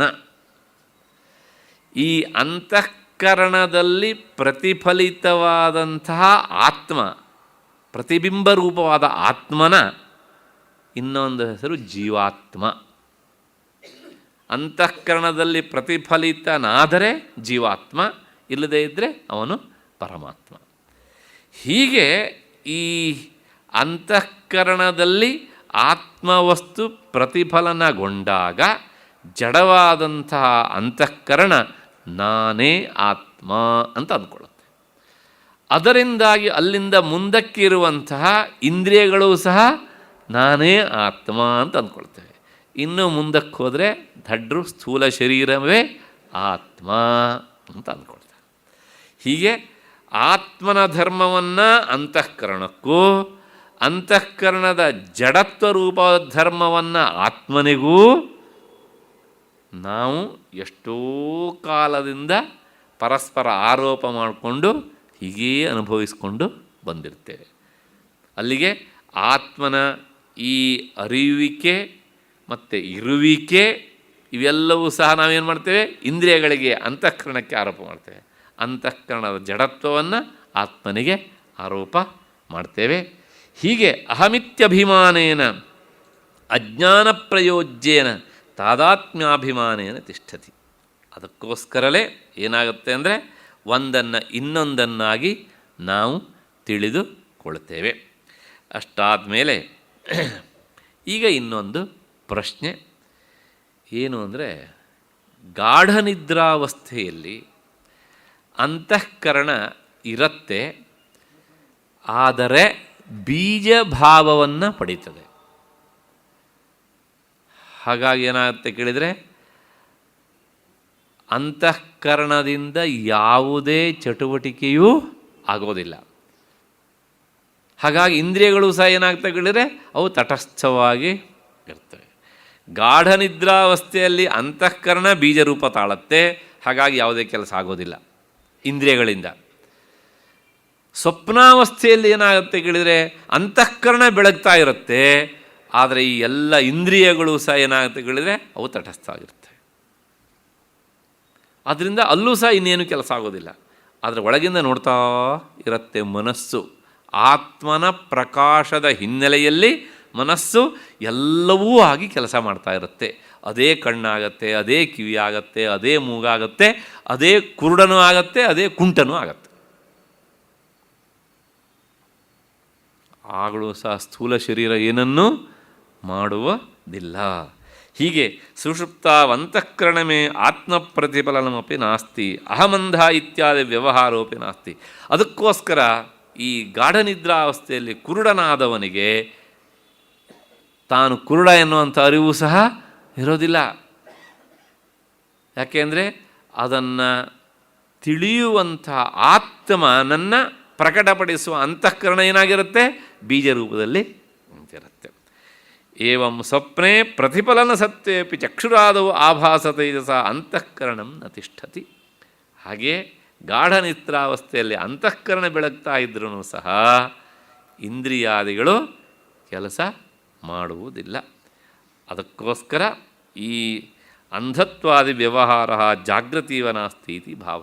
ತಾನು ಕುರುಡ ಎನ್ನುವಂತಹ ಈ ಅರಿವು ಎಚ್ಚರದಲ್ಲಿ ಹೇಗೆ ಬರ್ತದೆಯೋ ಹಾಗೆ ಸುಷುಪ್ತಿಯಲ್ಲೂ ಬರೋದಿಲ್ಲ, ಸ್ವಪ್ನಾವಸ್ಥೆಯಲ್ಲೂ ಸಹ ಬರೋದಿಲ್ಲ. ಸ್ವಪ್ನಾವಸ್ಥೆಯಲ್ಲಿ ಕಣ್ಣಿದ್ದವನಿಗೂ ಸಹ ತಾನು ಕುರುಡ ಎನ್ನುವಂತಹ ಕನಸು ಬೀಳಬಹುದು. ಅಷ್ಟು ಹಿನ್ನೆಲೆಯಲ್ಲಿ ಇವೆಲ್ಲವೂ ಸಹ ತಿಳಿಯುವಂತಹ ಆತ್ಮನಿಗೆ ಇವುಗಳ ಅಂಟುವಿಕೆ ನಂಟುವಿಕೆ ಇಲ್ಲ. ಇವೆಲ್ಲ ಅಂತಃಕರಣ ಮತ್ತು ಇಂದ್ರಿಯ ಧರ್ಮಗಳು. ಅಷ್ಟು ಹಿನ್ನೆಲೆಯಲ್ಲಿ ಏವಂ ಬಾಹ್ಯ ಸರ್ವ ಸಂಸಾರ ಅಂತಃಕರಣ ಮೂಲಕ. ಅಲ್ಲಿಗೆ ಈ ಎಲ್ಲ ಸಂಸಾರ ಧರ್ಮಗಳು ಅಂತಃಕರಣದ ಮೂಲಕವಾಗಿ ಇರ್ತವೆ ಅಷ್ಟೇ ಹೊರತು ಸಹ ಆತ್ಮನಿಗೆ ಇಲ್ಲ. ಆತ್ಮನಿಗೆ ಯಾವ ಧರ್ಮಗಳು ಇಲ್ಲ. ನ ಆತ್ಮನಃ ಇತ್ಯುಕ್ತ ಇಷ್ಟನ್ನು ಹೇಳಿ ಈಗ ನೆಕ್ಸ್ಟ್ ಮನಸ್ಸಿನಲ್ಲಿ ಉಂಟಾಗುವಂತಹ ನಾನು ಸುಖಿ, ನಾನು ದುಃಖಿ, ಮತ್ತು ನಾನು ಕರ್ತ, ನಾನು ಭೋಕ್ತ, ಈ ಎಲ್ಲ ಧರ್ಮಗಳಾದರೂ ಸಹ ಆತ್ಮನಲ್ಲಿ ಇವೆಯೋ ಅಂತ ಕೇಳಿದರೆ ಅವು ಸಹ ಆತ್ಮನಿಗೆ ಸಂಬಂಧಪಟ್ಟವುಗಳಲ್ಲ. ಅವು ಸಹ ಈ ಅಂತಃಕರಣಕ್ಕೆ ಸಂಬಂಧಪಟ್ಟ ಧರ್ಮಗಳು ಅನ್ನೋದನ್ನು ತಿಳಿಸಿಕೊಡೋದಕ್ಕೆ 106ನೇ ಶ್ಲೋಕ ಹೊರಟು ನಿಂತಿದೆ. ಅಹಂಕಾರಸ್ಸ ವಿಜ್ಞೇಯ ಕರ್ತ ಭೋಕ್ತ ಅಭಿಮಾನ್ಯಯಂ ಸತ್ವಾದಿ ಗುಣಯೋಗೇನ ಅವಸ್ಥಾತೃತಯಮಶ್ನುತೆ. ನಾನು ಕರ್ತ ಅಂದರೆ ಕೆಲಸವನ್ನು ಮಾಡುವವನು, ನಾನು ಭೋಕ್ತ ಎಲ್ಲವನ್ನೂ ಭೋಗಿಸುವವನು ಎನ್ನುವಂತಹ ಈ ಅಭಿಮಾನವೇ ಅಹಂಕಾರ. ಕನ್ನಡದಲ್ಲಿ ಅಹಂಕಾರ ಅಂದರೆ ಗರ್ವ ಅಂತ. ಇಲ್ಲಿ ಅಹಂಕಾರ ಅಂದರೆ ತಾನು ಏನು ಅಲ್ಲವೋ ಅದನ್ನು ತಾನು ಅಂತ ತಿಳ್ಕೊಳ್ಳೋದು ಅಹಂಕಾರ. ತಾನು ಏನಾಗಿದ್ದೇನೋ ಅದನ್ನು ಮರೆಯುವುದು ಅದು ಅಹಂಕಾರ. ಹೀಗೆ ಈ ನಾನು ಕರ್ತ ನಾನು ಭೋಕ್ತ ಎನ್ನುವಂಥ ಅಭಿಮಾನ ಉಂಟಲ್ಲ, ಅದು ಅಹಂಕಾರ. ಇದನ್ನು ಶಾಸ್ತ್ರ ಹೀಗೆ ಈ ಅಹಂಕಾರ ಎನ್ನುವಂಥ ಶಬ್ದದಿಂದ ಕರೀತದೆ. ಅದು ಈ ಅಹಂಕಾರ ಅದು ಅಂತಃಕರಣಕ್ಕೆ ಸಂಬಂಧಪಟ್ಟಿದ್ದಾದ್ದರಿಂದ, ಅಂತಃಕರಣ ಎನ್ನುವಂಥದ್ದು ಮಾಯೆಯ ಕೂಸಾದ್ದರಿಂದ, ಮಾಯೆ ತ್ರಿಗುಣಾತ್ಮಕವಾದದ್ದರಿಂದ ಅಹಂಕಾರವೂ ಸಹ 3 ರೀತಿಯಲ್ಲಿ ಇರ್ತದೆ. ಸಾತ್ವಿಕ ಅಹಂಕಾರ, ರಾಜಸಿಕ ಅಹಂಕಾರ, ತಾಮಸಿಕ ಅಹಂಕಾರ ಅಂತ. ಹಾಗಾಗಿ ಈ ಅಹಂಕಾರಕ್ಕೆ ಅದಕ್ಕೆ 3 ಅವಸ್ಥೆಗಳು ಅಹಂಕಾರಕ್ಕೆ ಅಷ್ಟೇ ಹೊರತು ಸಹ ಆತ್ಮನಿಗೆ ಅಲ್ಲ. ಹಾಗಿದ್ರೆ ಆತ್ಮನಿಗೆ ಅವಸ್ಥೆ ಇದೆ ಅಂತ ಹೇಳ್ತಾರಲ್ಲ, ತಪ್ಪು ಪ್ರಯೋಗ ಅದು. ಆತ್ಮ ಅವಸ್ಥಾತ್ರಯ ಸಾಕ್ಷಿ. ಅವನು ಈ 3 ಅವಸ್ಥೆಗಳನ್ನು ನೋಡುವವನೇ ಅಷ್ಟೇ ಹೊರತು ಸಹ ಈ ಅವಸ್ಥೆಗಳು ಉಳ್ಳವನು ಅಲ್ಲ. ಇಷ್ಟು ಈ ಶ್ಲೋಕದ ಅರ್ಥ. ನೋಡೋಣ ವಿವರಣೆಯನ್ನು. ಚಿತ್ಪ್ರತಿಬಿಂಬ ವಿಶಿಷ್ಟಮಂತಃಕರಣಮೇವ ಚಕ್ಷುರಾದವು ಶರೀರೇ ಚ ಅಹಮಿತ್ಯಭಿಮಾನೇನ ವರ್ತಮಾನಂ ಅಹಂಕಾರ ಇತಿ ವಿಜ್ಞೇಯಂ. ಈ ಅಂತಃಕರಣದಲ್ಲಿ ಆತ್ಮನ ಪ್ರತಿಫಲನವಾದಾಗ ಆ ಜಡವಾದಂಥ ಅಂತಃಕರಣ ತನ್ನನ್ನೇ ಆತ್ಮ ಅಂತ ಅಂದ್ಕೊಳ್ತದೆಯಲ್ಲ, ಹಾಗೆ ಅಂದುಕೊಳ್ಳುವಿಕೆಯೇ ಅಹಂಕಾರ. ಇದು ಯಾವತ್ತಿಂದ ಶುರುವಾಯಿತು ಅಂದರೆ ಬರೀ ಈ ಜನ್ಮದ್ದಲ್ಲ. ಯಾಕೆಂದರೆ ನಾವು ಈ ಜನ್ಮ ಅಂತ ಲೆಕ್ಕ ಆಗೋದು ಈ ಸ್ಥೂಲ ಶರೀರದಿಂದ. ಅಂತಃಕರಣ ಎನ್ನುವಂಥದ್ದು ಸೂಕ್ಷ್ಮ ಶರೀರಕ್ಕೆ ಸಂಬಂಧಪಟ್ಟಿದ್ದಾದ್ದರಿಂದ ಅದು ಯಾವ ಜನ್ಮದಲ್ಲಿ ಬಂದು ಅಡರಿತೋ ಗೊತ್ತಿಲ್ಲ. ಹಾಗಾಗಿ ಎಷ್ಟು ಜನ್ಮ ಬಂದರೂ ಸಹ ಆ ಅಂತಃಕರಣಕ್ಕೆ ಸಂಬಂಧಪಟ್ಟ ಸೂಕ್ಷ್ಮ ಶರೀರ ಅಳಿಯುವವರೆಗೂ ಸಹ ಮುಂದುವರಿತಾನೇ ಇರ್ತದೆ. ಅಷ್ಟು ಹಿನ್ನೆಲೆಯಲ್ಲಿ ಅಹಂಕಾರ ವಿಜ್ಞೇಯಂ ಸೈತಿ ವಿಧೇಯ ಪ್ರಾಧಾನ್ಯ ನಿರ್ದೇಶ ಅಯಮೇವ ಕರ್ತಾ ಭೋಕ್ತಾ ಇತ್ಯಭಿಮಾನ. ಈ ಅಹಂಕಾರವೇ ಅಂದರೆ ಅಂತಃಕರಣದಲ್ಲಿ ಪ್ರತಿಫಲಿತಗೊಂಡಂತಹ ಆತ್ಮಚೈತನ್ಯವನ್ನು ನಾನು ಅಂತ ಅಂದುಕೊಳ್ಳುವಿಕೆ ಉಂಟಲ್ಲ, ಅದೇ ಅಹಂಕಾರ. ಆ ಅಹಂಕಾರವೇ ಭೋಕ್ತಾ ಕರ್ತಾ ಅಂತ ಅಂದ್ಕೊಳ್ತಾ ಇರ್ತದೆ. ಆದರೆ ನಾವು ಅದನ್ನು ಯಾರಿಗೆ ಅಂಟಿಸ್ತೇವೆ? ಆತ್ಮನಿಗೆ ಅಂಟಿಸ್ತೇವೆ. ಅಸ್ಯ ಸತ್ವರಜಸ್ತಮೋರೂಪ ಗುಣತ್ರಯಮಯ ಪ್ರಕೃತಿ ಕಾರ್ಯತ್ವ. ಅಂತಃಕರಣ ಅದು ಪ್ರಕೃತಿಯ ಕಾರ್ಯವಾದ್ದರಿಂದ ಅದು ಸತ್ವರಜಸ್ಸು ತಮಸ್ಸುಗಳಿಂದ ಕೂಡಿದ್ದಾಗಿರುತ್ತದೆ ಅಂತ ನಾನು ಈಗ ತಾನೇ ಹೇಳಿದ್ದೇನೆ. ಹಾಗಾಗಿ ಈ ಅಹಂಕಾರ ಎನ್ನುವಂಥದ್ದು ಅದು 3 ಅವಸ್ಥೆಯನ್ನು ಅನುಭವಿಸ್ತದೆ. ಯಾವ್ಯಾವ ಅವಸ್ಥೆ ಅಂದರೆ, ಒಂದು ಜಾಗೃತ ಅವಸ್ಥೆ, ಮತ್ತು ಸ್ವಪ್ನಾವಸ್ಥೆ, ಮತ್ತು ಸುಷುಪ್ತ್ಯವಸ್ಥೆ. ಹಾಗಿದ್ರೆ ಯಾವ ಯಾವ ಗುಣ ಇದ್ದಾಗ ಯಾವ್ಯಾವ ಅವಸ್ಥೆ ಅಂತ ಒಂದು ಪ್ರಶ್ನೆ ನೋಜಿ ಅದನ್ನು ತಿಳಿಸಿಕೊಡ್ತಾರೆ. ರಜೋಗುಣಯೋಗೇನ ಜಾಗರಃ. ಆ ರಜೋಗುಣ ಅಂತಃಕರಣದಲ್ಲಿರುವಂಥ ರಜೋಗುಣ ಹೆಚ್ಚು ಕೆಲಸ ಮಾಡಿದರೆ ಅದೇ ಜಾಗೃತ ಅವಸ್ಥೆ, ಎಚ್ಚರ. ಮತ್ತು ಸತ್ವಗುಣ ಹೆಚ್ಚಾಗಿ ಇದ್ದರೆ ಅದರಿಂದ ಸ್ವಪ್ನ. ತಮೋಗುಣ ಹೆಚ್ಚಾಗಿ ಇದ್ದರೆ ಗಾಢ ನಿದ್ರಾವಸ್ಥೆ. ಈಗ ಲೆಕ್ಕ ಹಾಕಿ, ನಾವು ಗಾಢ ನಿದ್ರಾವಸ್ಥೆಯಿಂದ ಎಚ್ಚರಗೊಳ್ಳಬೇಕು ಅಂದರೆ ಗಾಢ ನಿದ್ರೆ ಮಾಡುವಷ್ಟು ಕಾಲ ತಮೋಗುಣ ಹೆಚ್ಚಾಗಿ ಇರ್ತದೆ. ಆ ಎಚ್ಚರ ಆಗುವ ಕಾಲಕ್ಕೆ ಬಂದಾಗ ರಜೋಗುಣ ತಮೋಗುಣವನ್ನು ಅಮುಕಿಬಿಡುತ್ತದೆ. ಆಗೇನಂತ ಹೇಳಿದರೆ ನಿದ್ರೆ ಪಕ್ಕಕ್ಕೆ ಸರಿತದೆ, ಎಚ್ಚರ ಆಗ್ತದೆ. ಮತ್ತು ಈ ರಜೋಗುಣವನ್ನು ಮತ್ತು ತಮೋಗುಣವನ್ನು ಎರಡನ್ನೂ ಮೆಟ್ಟಿ ನಿಂತಾಗ ಸತ್ವಗುಣ ಏನು ಮಾಡುತ್ತದೆ? ಸ್ವಪ್ನವನ್ನು ತೋರಿಸ್ತದೆ. ಅಲ್ಲಿಗೆ ಸತ್ವಗುಣದ ಆಧಿಕ್ಯದಿಂದ ಸ್ವಪ್ನ, ರಜೋಗುಣದ ಆಧಿಕ್ಯದಿಂದ ಜಾಗ್ರತ್, ತಮೋಗುಣದ ಆಧಿಕ್ಯದಿಂದ ಸುಷುಪ್ತಿ, ಗಾಢ ನಿದ್ರಾವಸ್ಥೆ. ಈಗ ಲೆಕ್ಕ ಹಾಕಿ ನಾವು ಎಷ್ಟೆಷ್ಟು ಎಚ್ಚರವಾಗಿರ್ತೇವಲ್ಲ ಅದರಿಂದಲೇ ಗೊತ್ತಾಗ್ತದೆ ಏನು ಅಂದರೆ ನಮ್ಮಲ್ಲಿ ರಜೋಗುಣ ಹೆಚ್ಚಾಗಿ ಇದೆ ಅಂತ. ಹಾಗಿದ್ರೆ ನಾವು ನಿದ್ದೆ ಮಾಡಿಬಿಡ್ಬೇಕಾ? ನಿದ್ದೆ ಮಾಡಿದರೆ ಮತ್ತು ತಮೋಗುಣ ಹೆಚ್ಚು ಅಂತಲೇ ಅರ್ಥ. ಹಾಗಿದ್ರೆ ಕನಸನ್ನು ನೋಡ್ತಾ ಇರಬೇಕಾ? ನೋಡ್ತಾ ಇರಬೇಕಂದ್ರೆ ನಾವು ಇವತ್ತು ಕನಸು ಕಾಣಲಿ ಅಂತ ಅಂದ್ಕೊಂಡ್ರೆ ಕನಸು ಬೀಳಲ್ಲ ನಮಗೆ. ಮತ್ತು ಇಂಥದ್ದೇ ಕನಸು ಬೀಳಲಿ ಅಂತ ಅಪ್ಲೈ ಮಾಡ್ಕೊಂಡು ಅಂದ್ಕೊಂಡ್ರೂ ಕನಸು ಬೀಳೋದಿಲ್ಲ. ಅವತ್ತು ಬೇಡದಿದ್ದ ಕನಸು ಬೀಳತ್ತೆ ಅಥವಾ ಬೀಳ್ದೇ ಇರ್ಬೋದು. ಹಾಗಿದ್ರೆ ನಾವು ಈ ಗುಣ ನಮ್ಮಲ್ಲಿ ಇದೇ ಅಂತ ತಿಳ್ಕೊಳ್ಳೋದಕ್ಕೆ ಇದೊಂದು ವ್ಯವಸ್ಥೆ ಅಷ್ಟೇ ಹೊರತು ಸಹ ನಾವು ಈ ಗುಣವನ್ನು ಹೆಚ್ಚು ಮಾಡುವುದಾಗಲಿ ಕಡಿಮೆ ಮಾಡುವುದಾಗಲಿ ಈ ಶ್ಲೋಕದ ಉದ್ದೇಶ ಅಲ್ಲ. ಅದನ್ನು ಗೀತೆಯಲ್ಲಿ ಭಗವಂತ ಗುಣತ್ರಯ ವಿಭಾಗದಲ್ಲಿ ಹೇಳಿದ್ದಾನೆ. ಹಾಗಿದ್ರೆ ಈ ಅಹಂಕಾರ ಎನ್ನುವಂಥದ್ದು 3 ಗುಣಗಳಿಂದ ಕೂಡಿರುತ್ತೆ. ಎಚ್ಚರ ಮತ್ತು ಕನಸು, ನಿದ್ರೆ ಅಹಂಕಾರಕ್ಕೆ ಅಷ್ಟೇ ಹೊರತೂ ಸಹ ಆತ್ಮನಿಗೆ ಅಲ್ಲ ಅಂತ ಹೇಳುವುದು ಈ ಶ್ಲೋಕದ ಉದ್ದೇಶ. ಅದಕ್ಕೋಸ್ಕರ ಈ ರೀತಿಯಾದಂಥ ವಿವರಣೆಯನ್ನು ಭಗವತ್ಪಾದರು ಕೊಡ್ತಾರೆ ಈ ಶ್ಲೋಕದಲ್ಲಿ. ಹಾಗಾಗಿ ಇಷ್ಟು ಗೊತ್ತಾಗತ್ತೆ, ಒಬ್ಬ ಗಾಢ ನಿದ್ರಾವಸ್ಥೆಯಲ್ಲಿದ್ದಾನೆ ಅಂದರೆ ಓಹೋ ಇವನು ಕುಂಭಕರ್ಣನ ಅನುಯಾಯಿ. ಈಗ ಅಂದರೆ ಅವನಲ್ಲಿ ತಮೋಗುಣ ಹೆಚ್ಚು ಕೆಲಸ ಮಾಡ್ತಾ ಇದೆ ಅಂತ.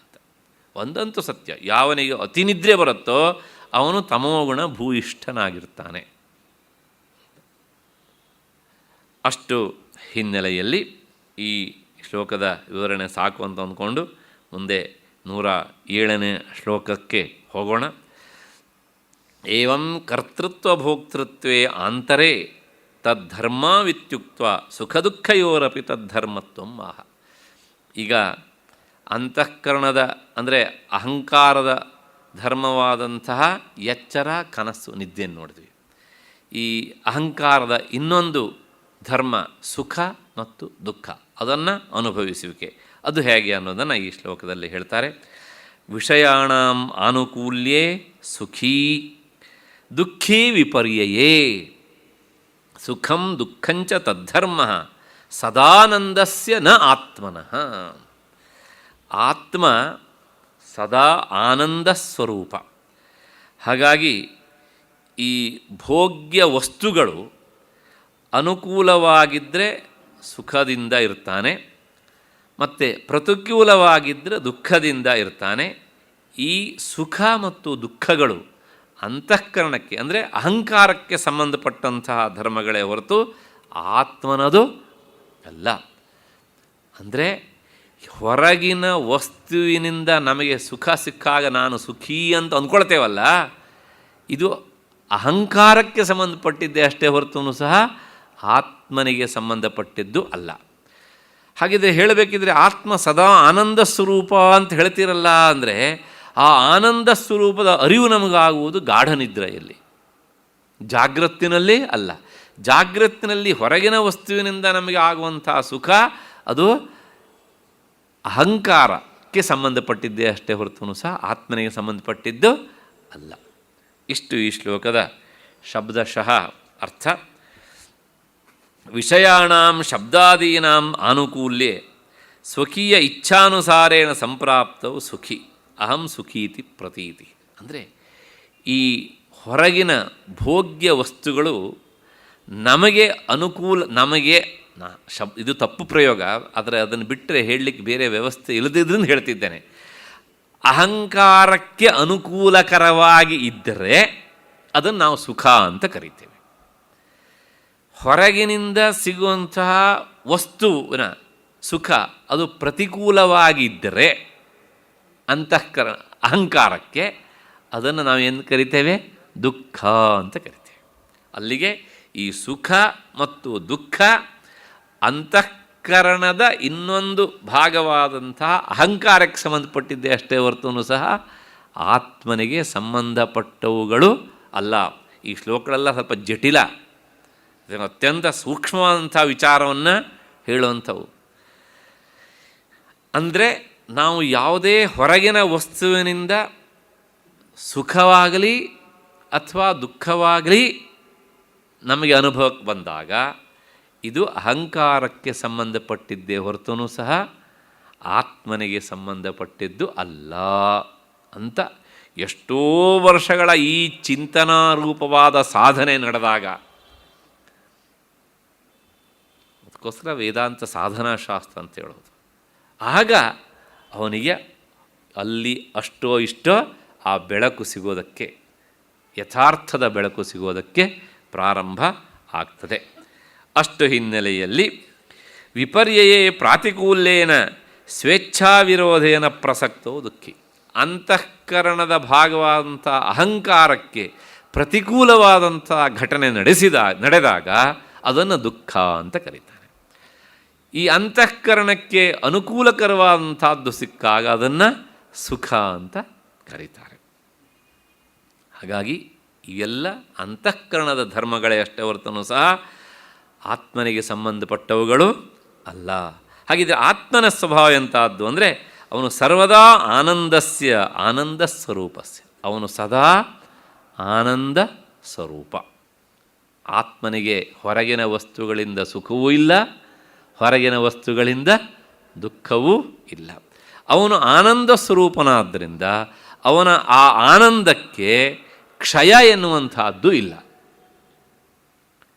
ಹಾಗಿದ್ರೆ ನಮಗೆ ಅನ್ನಿಸ್ತದಿಲ್ಲ, ಅಯ್ಯೋ ನನ್ನ ಸುಖ ಖರ್ಚಾಗೋಯ್ತಲ್ಲ ಅಂತ. ಅದು ಅಂತಃಕರಣಕ್ಕೆ ಸಂಬಂಧಪಟ್ಟಿದ್ದು. ಇದನ್ನು ಪ್ರತಿದಿನವೂ ನಮಗೆ ನಾವೇ ಸಾವಿರಾರು ಸಲ ಹೇಳ್ಕೊಳ್ತಾ ಇರಬೇಕು. ಯಾರೋ ಬಂಧುಗಳು ಬರ್ತಾರೆ, ಅವ್ರ ಮನೆಯಿಂದ ಹೊರಟು ನಿಂತಿರ್ತಾರೆ, ಆಗ ನಮಗೆ ದುಃಖ ವಿಯೋಗದಿಂದ, ಅಯ್ಯೋ ನನ್ನನ್ನು ಅಗಲಿಬಿಟ್ರಲ್ಲ ಅಂತ. ನನ್ನನ್ನು ಅಗಲಿಲ್ಲ, ಅಗಲಿದ್ದು ಅಂತಃಕರಣಕ್ಕೆ ಸಂಬಂಧಪಟ್ಟಿದ್ದು. ಇದನ್ನು ಮತ್ತೆ ಮತ್ತೆ ಒಳಮುಖವಾಗಿ ನಮಗೆ ನಾವು ಹೇಳ್ಕೊಳ್ತಾ ಇದ್ದಾಗ ನಮಗೆ ಅಷ್ಟೋ ಇಷ್ಟೋ ಅನುಭವಕ್ಕೆ ಬರ್ತದೆ. ಅದಕ್ಕೋಸ್ಕರ ಉಪನಿಷತ್ತು ಹೇಳುತ್ತೆ, ಆನಂದೋ ಬ್ರಹ್ಮ. ಆ ಆತ್ಮಸ್ವರೂಪ ಹೇಗಿದೆ ಕೇಳಿದರೆ ಅದು ಆನಂದ ಸ್ವರೂಪ, ಹೊರಗಿನ ವಸ್ತುವಿನಿಂದ ಸಿಗುವ ಆನಂದ ಅಲ್ಲ ಅದು. ವಿಜ್ಞಾನಮಾನಂದಂ ಬ್ರಹ್ಮ, ಅವನು ಜ್ಞಾನಸ್ವರೂಪ, ಎಲ್ಲವನ್ನೂ ಅರಿಯುವವನೇ ಹೊರತು ಅವನನ್ನು ಅರಿಯುವಂಥ ಇನ್ನೊಂದು ವಸ್ತು ಇರಲಿಲ್ಲ. ಮತ್ತಷ್ಟೇ ಅಲ್ಲ, ರಸೋ ವೈಸಃ, ರಸ ಅಂದರೆ ಆನಂದ ಅಂತ ಅರ್ಥ. ಅವನು ರಸಸ್ವರೂಪ, ಆನಂದ ಸ್ವರೂಪ. ಯದೇಶ ಆಕಾಶ, ಅವನು ಆಕಾಶದಂತೆ ಯಾವುದನ್ನೂ ಅಂಟಿಸಿಕೊಳ್ಳದೇ ಇರುವವನು. ಆಕಾಶದಲ್ಲಿಯೇ ಎಲ್ಲವೂ ನಡೀತದೆ, ಆದರೆ ಆಕಾಶ ಯಾವುದನ್ನೂ ಅಂಟಿಸಿಕೊಳ್ಳುವುದಿಲ್ಲ. ನಾವು ಹೇಳ್ತೇವೆ ಆಕಾಶದಲ್ಲಿ ಕಪ್ಪು ಮೋಡ ಸಂಚರಿಸ್ತಾ ಇದೆ ಅಂತ. ಆ ಕಪ್ಪು ಮೋಡದ ಗುಣ ಆಕಾಶಕ್ಕೆ ಅಂಟತ್ತಾ? ಇಲ್ಲ. ಸ್ಪೇಸಿಗೆ ಯಾವುದೂ ಅಂಟೋದಿಲ್ಲ. ಹಾಗೆ ಅಂತ ಅದು ಇಲ್ಲದೇ ಇದ್ದರೆ ಯಾವುದೂ ಸಹ ಆಗೋದಿಲ್ಲ. ಹಾಗಾಗಿ ಯದೇಶ ಆಕಾಶ ಇತ್ಯಾದಿ ಶ್ರುತಿಭ್ಯ ಆತ್ಮನಃ ನ ಧರ್ಮ ಇತ್ಯನುಷಜ್ಯತೆ. ಇದರಿಂದ ಆತ್ಮನಲ್ಲಿ ಯಾವುದೇ ಧರ್ಮವೂ ಸಹ ಇಲ್ಲ ಎನ್ನುವಂಥದ್ದು ಸ್ಪಷ್ಟವಾಗಿ ನಮಗೆ ಅರಿವಿಗೆ ಬರ್ತದೆ. ಅದಕ್ಕೋಸ್ಕರ ನೋಡಿ, ವಿಚಾರ್ಯಮಾಣೆ ಕಾಲಾಂತರೇ ಯಹ ಶಬ್ದ ಸುಖಮಜೀಜನತ್. ಇವೆಲ್ಲವೂ ಸಹ ಈ ಅಂತಃಕರಣದ ಅಂದರೆ ಅಹಂಕಾರದ ಧರ್ಮಗಳೇ ಅಷ್ಟೇ ಹೊರತು ಸಹ ಆತ್ಮನಿಗೆ ಸಂಬಂಧಪಟ್ಟವುಗಳು ಅಲ್ಲ. ಅದಕ್ಕೋಸ್ಕರ ಒಂದು ಉದಾಹರಣೆ ಕೊಡ್ತಾರೆ ಶಾಸ್ತ್ರಕಾರರು. ಏನಂದರೆ, ಈ ಅಂತಃಕರಣದ ಧರ್ಮಗಳು ಅದಕ್ಕೆ ಇಷ್ಟ ಆದರೆ ಇಷ್ಟ, ಅದಕ್ಕೆ ಇಷ್ಟ ಅಲ್ಲದಿದ್ದರೆ ಅಂದರೆ ದುಃಖವನ್ನು ಉಂಟು ಮಾಡುವಂತಿದ್ರೆ ಪ್ರತಿಕೂಲವಾದರೆ ದುಃಖ ಅಂತ. ಹೇಗೆ ಅಂದರೆ, ಈಗ ನಮಗೆ 10 ವರ್ಷದ ಹಿಂದೆ ಭೀಮಸೇನ್ ಜೋಶಿಯ ಸಂಗೀತ ತುಂಬ ಇಷ್ಟ ಆಯಿತು.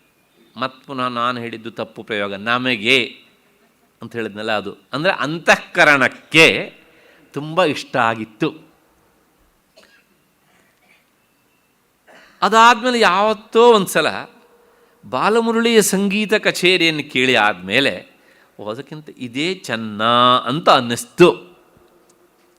ಪ್ರಶ್ನೆ ಇಷ್ಟೇ, ಅಂದು ಚೆನ್ನಾಗಿ ಕಂಡಂಥದ್ದು ಅನುಭವಿಸಿದ್ದು ಇವತ್ತು ಚೆನ್ನಾಗಿಲ್ಲ. ಅಂದು ನಮ್ಮ ಅಂತಃಕರಣಕ್ಕೆ ಅನುಭವಕ್ಕೆ ಬರದೇ ಇರುವಂಥ ಇದು ಇವತ್ತು ಸಿಕ್ಕಾಗ ಇದು ಚೆನ್ನಾಗಿದೆ ಅಂತ ಅನ್ನಿಸ್ತು. ಹೌದು ತಾನೇ? ಅಂದು ಚೆನ್ನಾಗಿದ್ದದ್ದು ಇಂದು ಚೆನ್ನಾಗಿಲ್ಲ.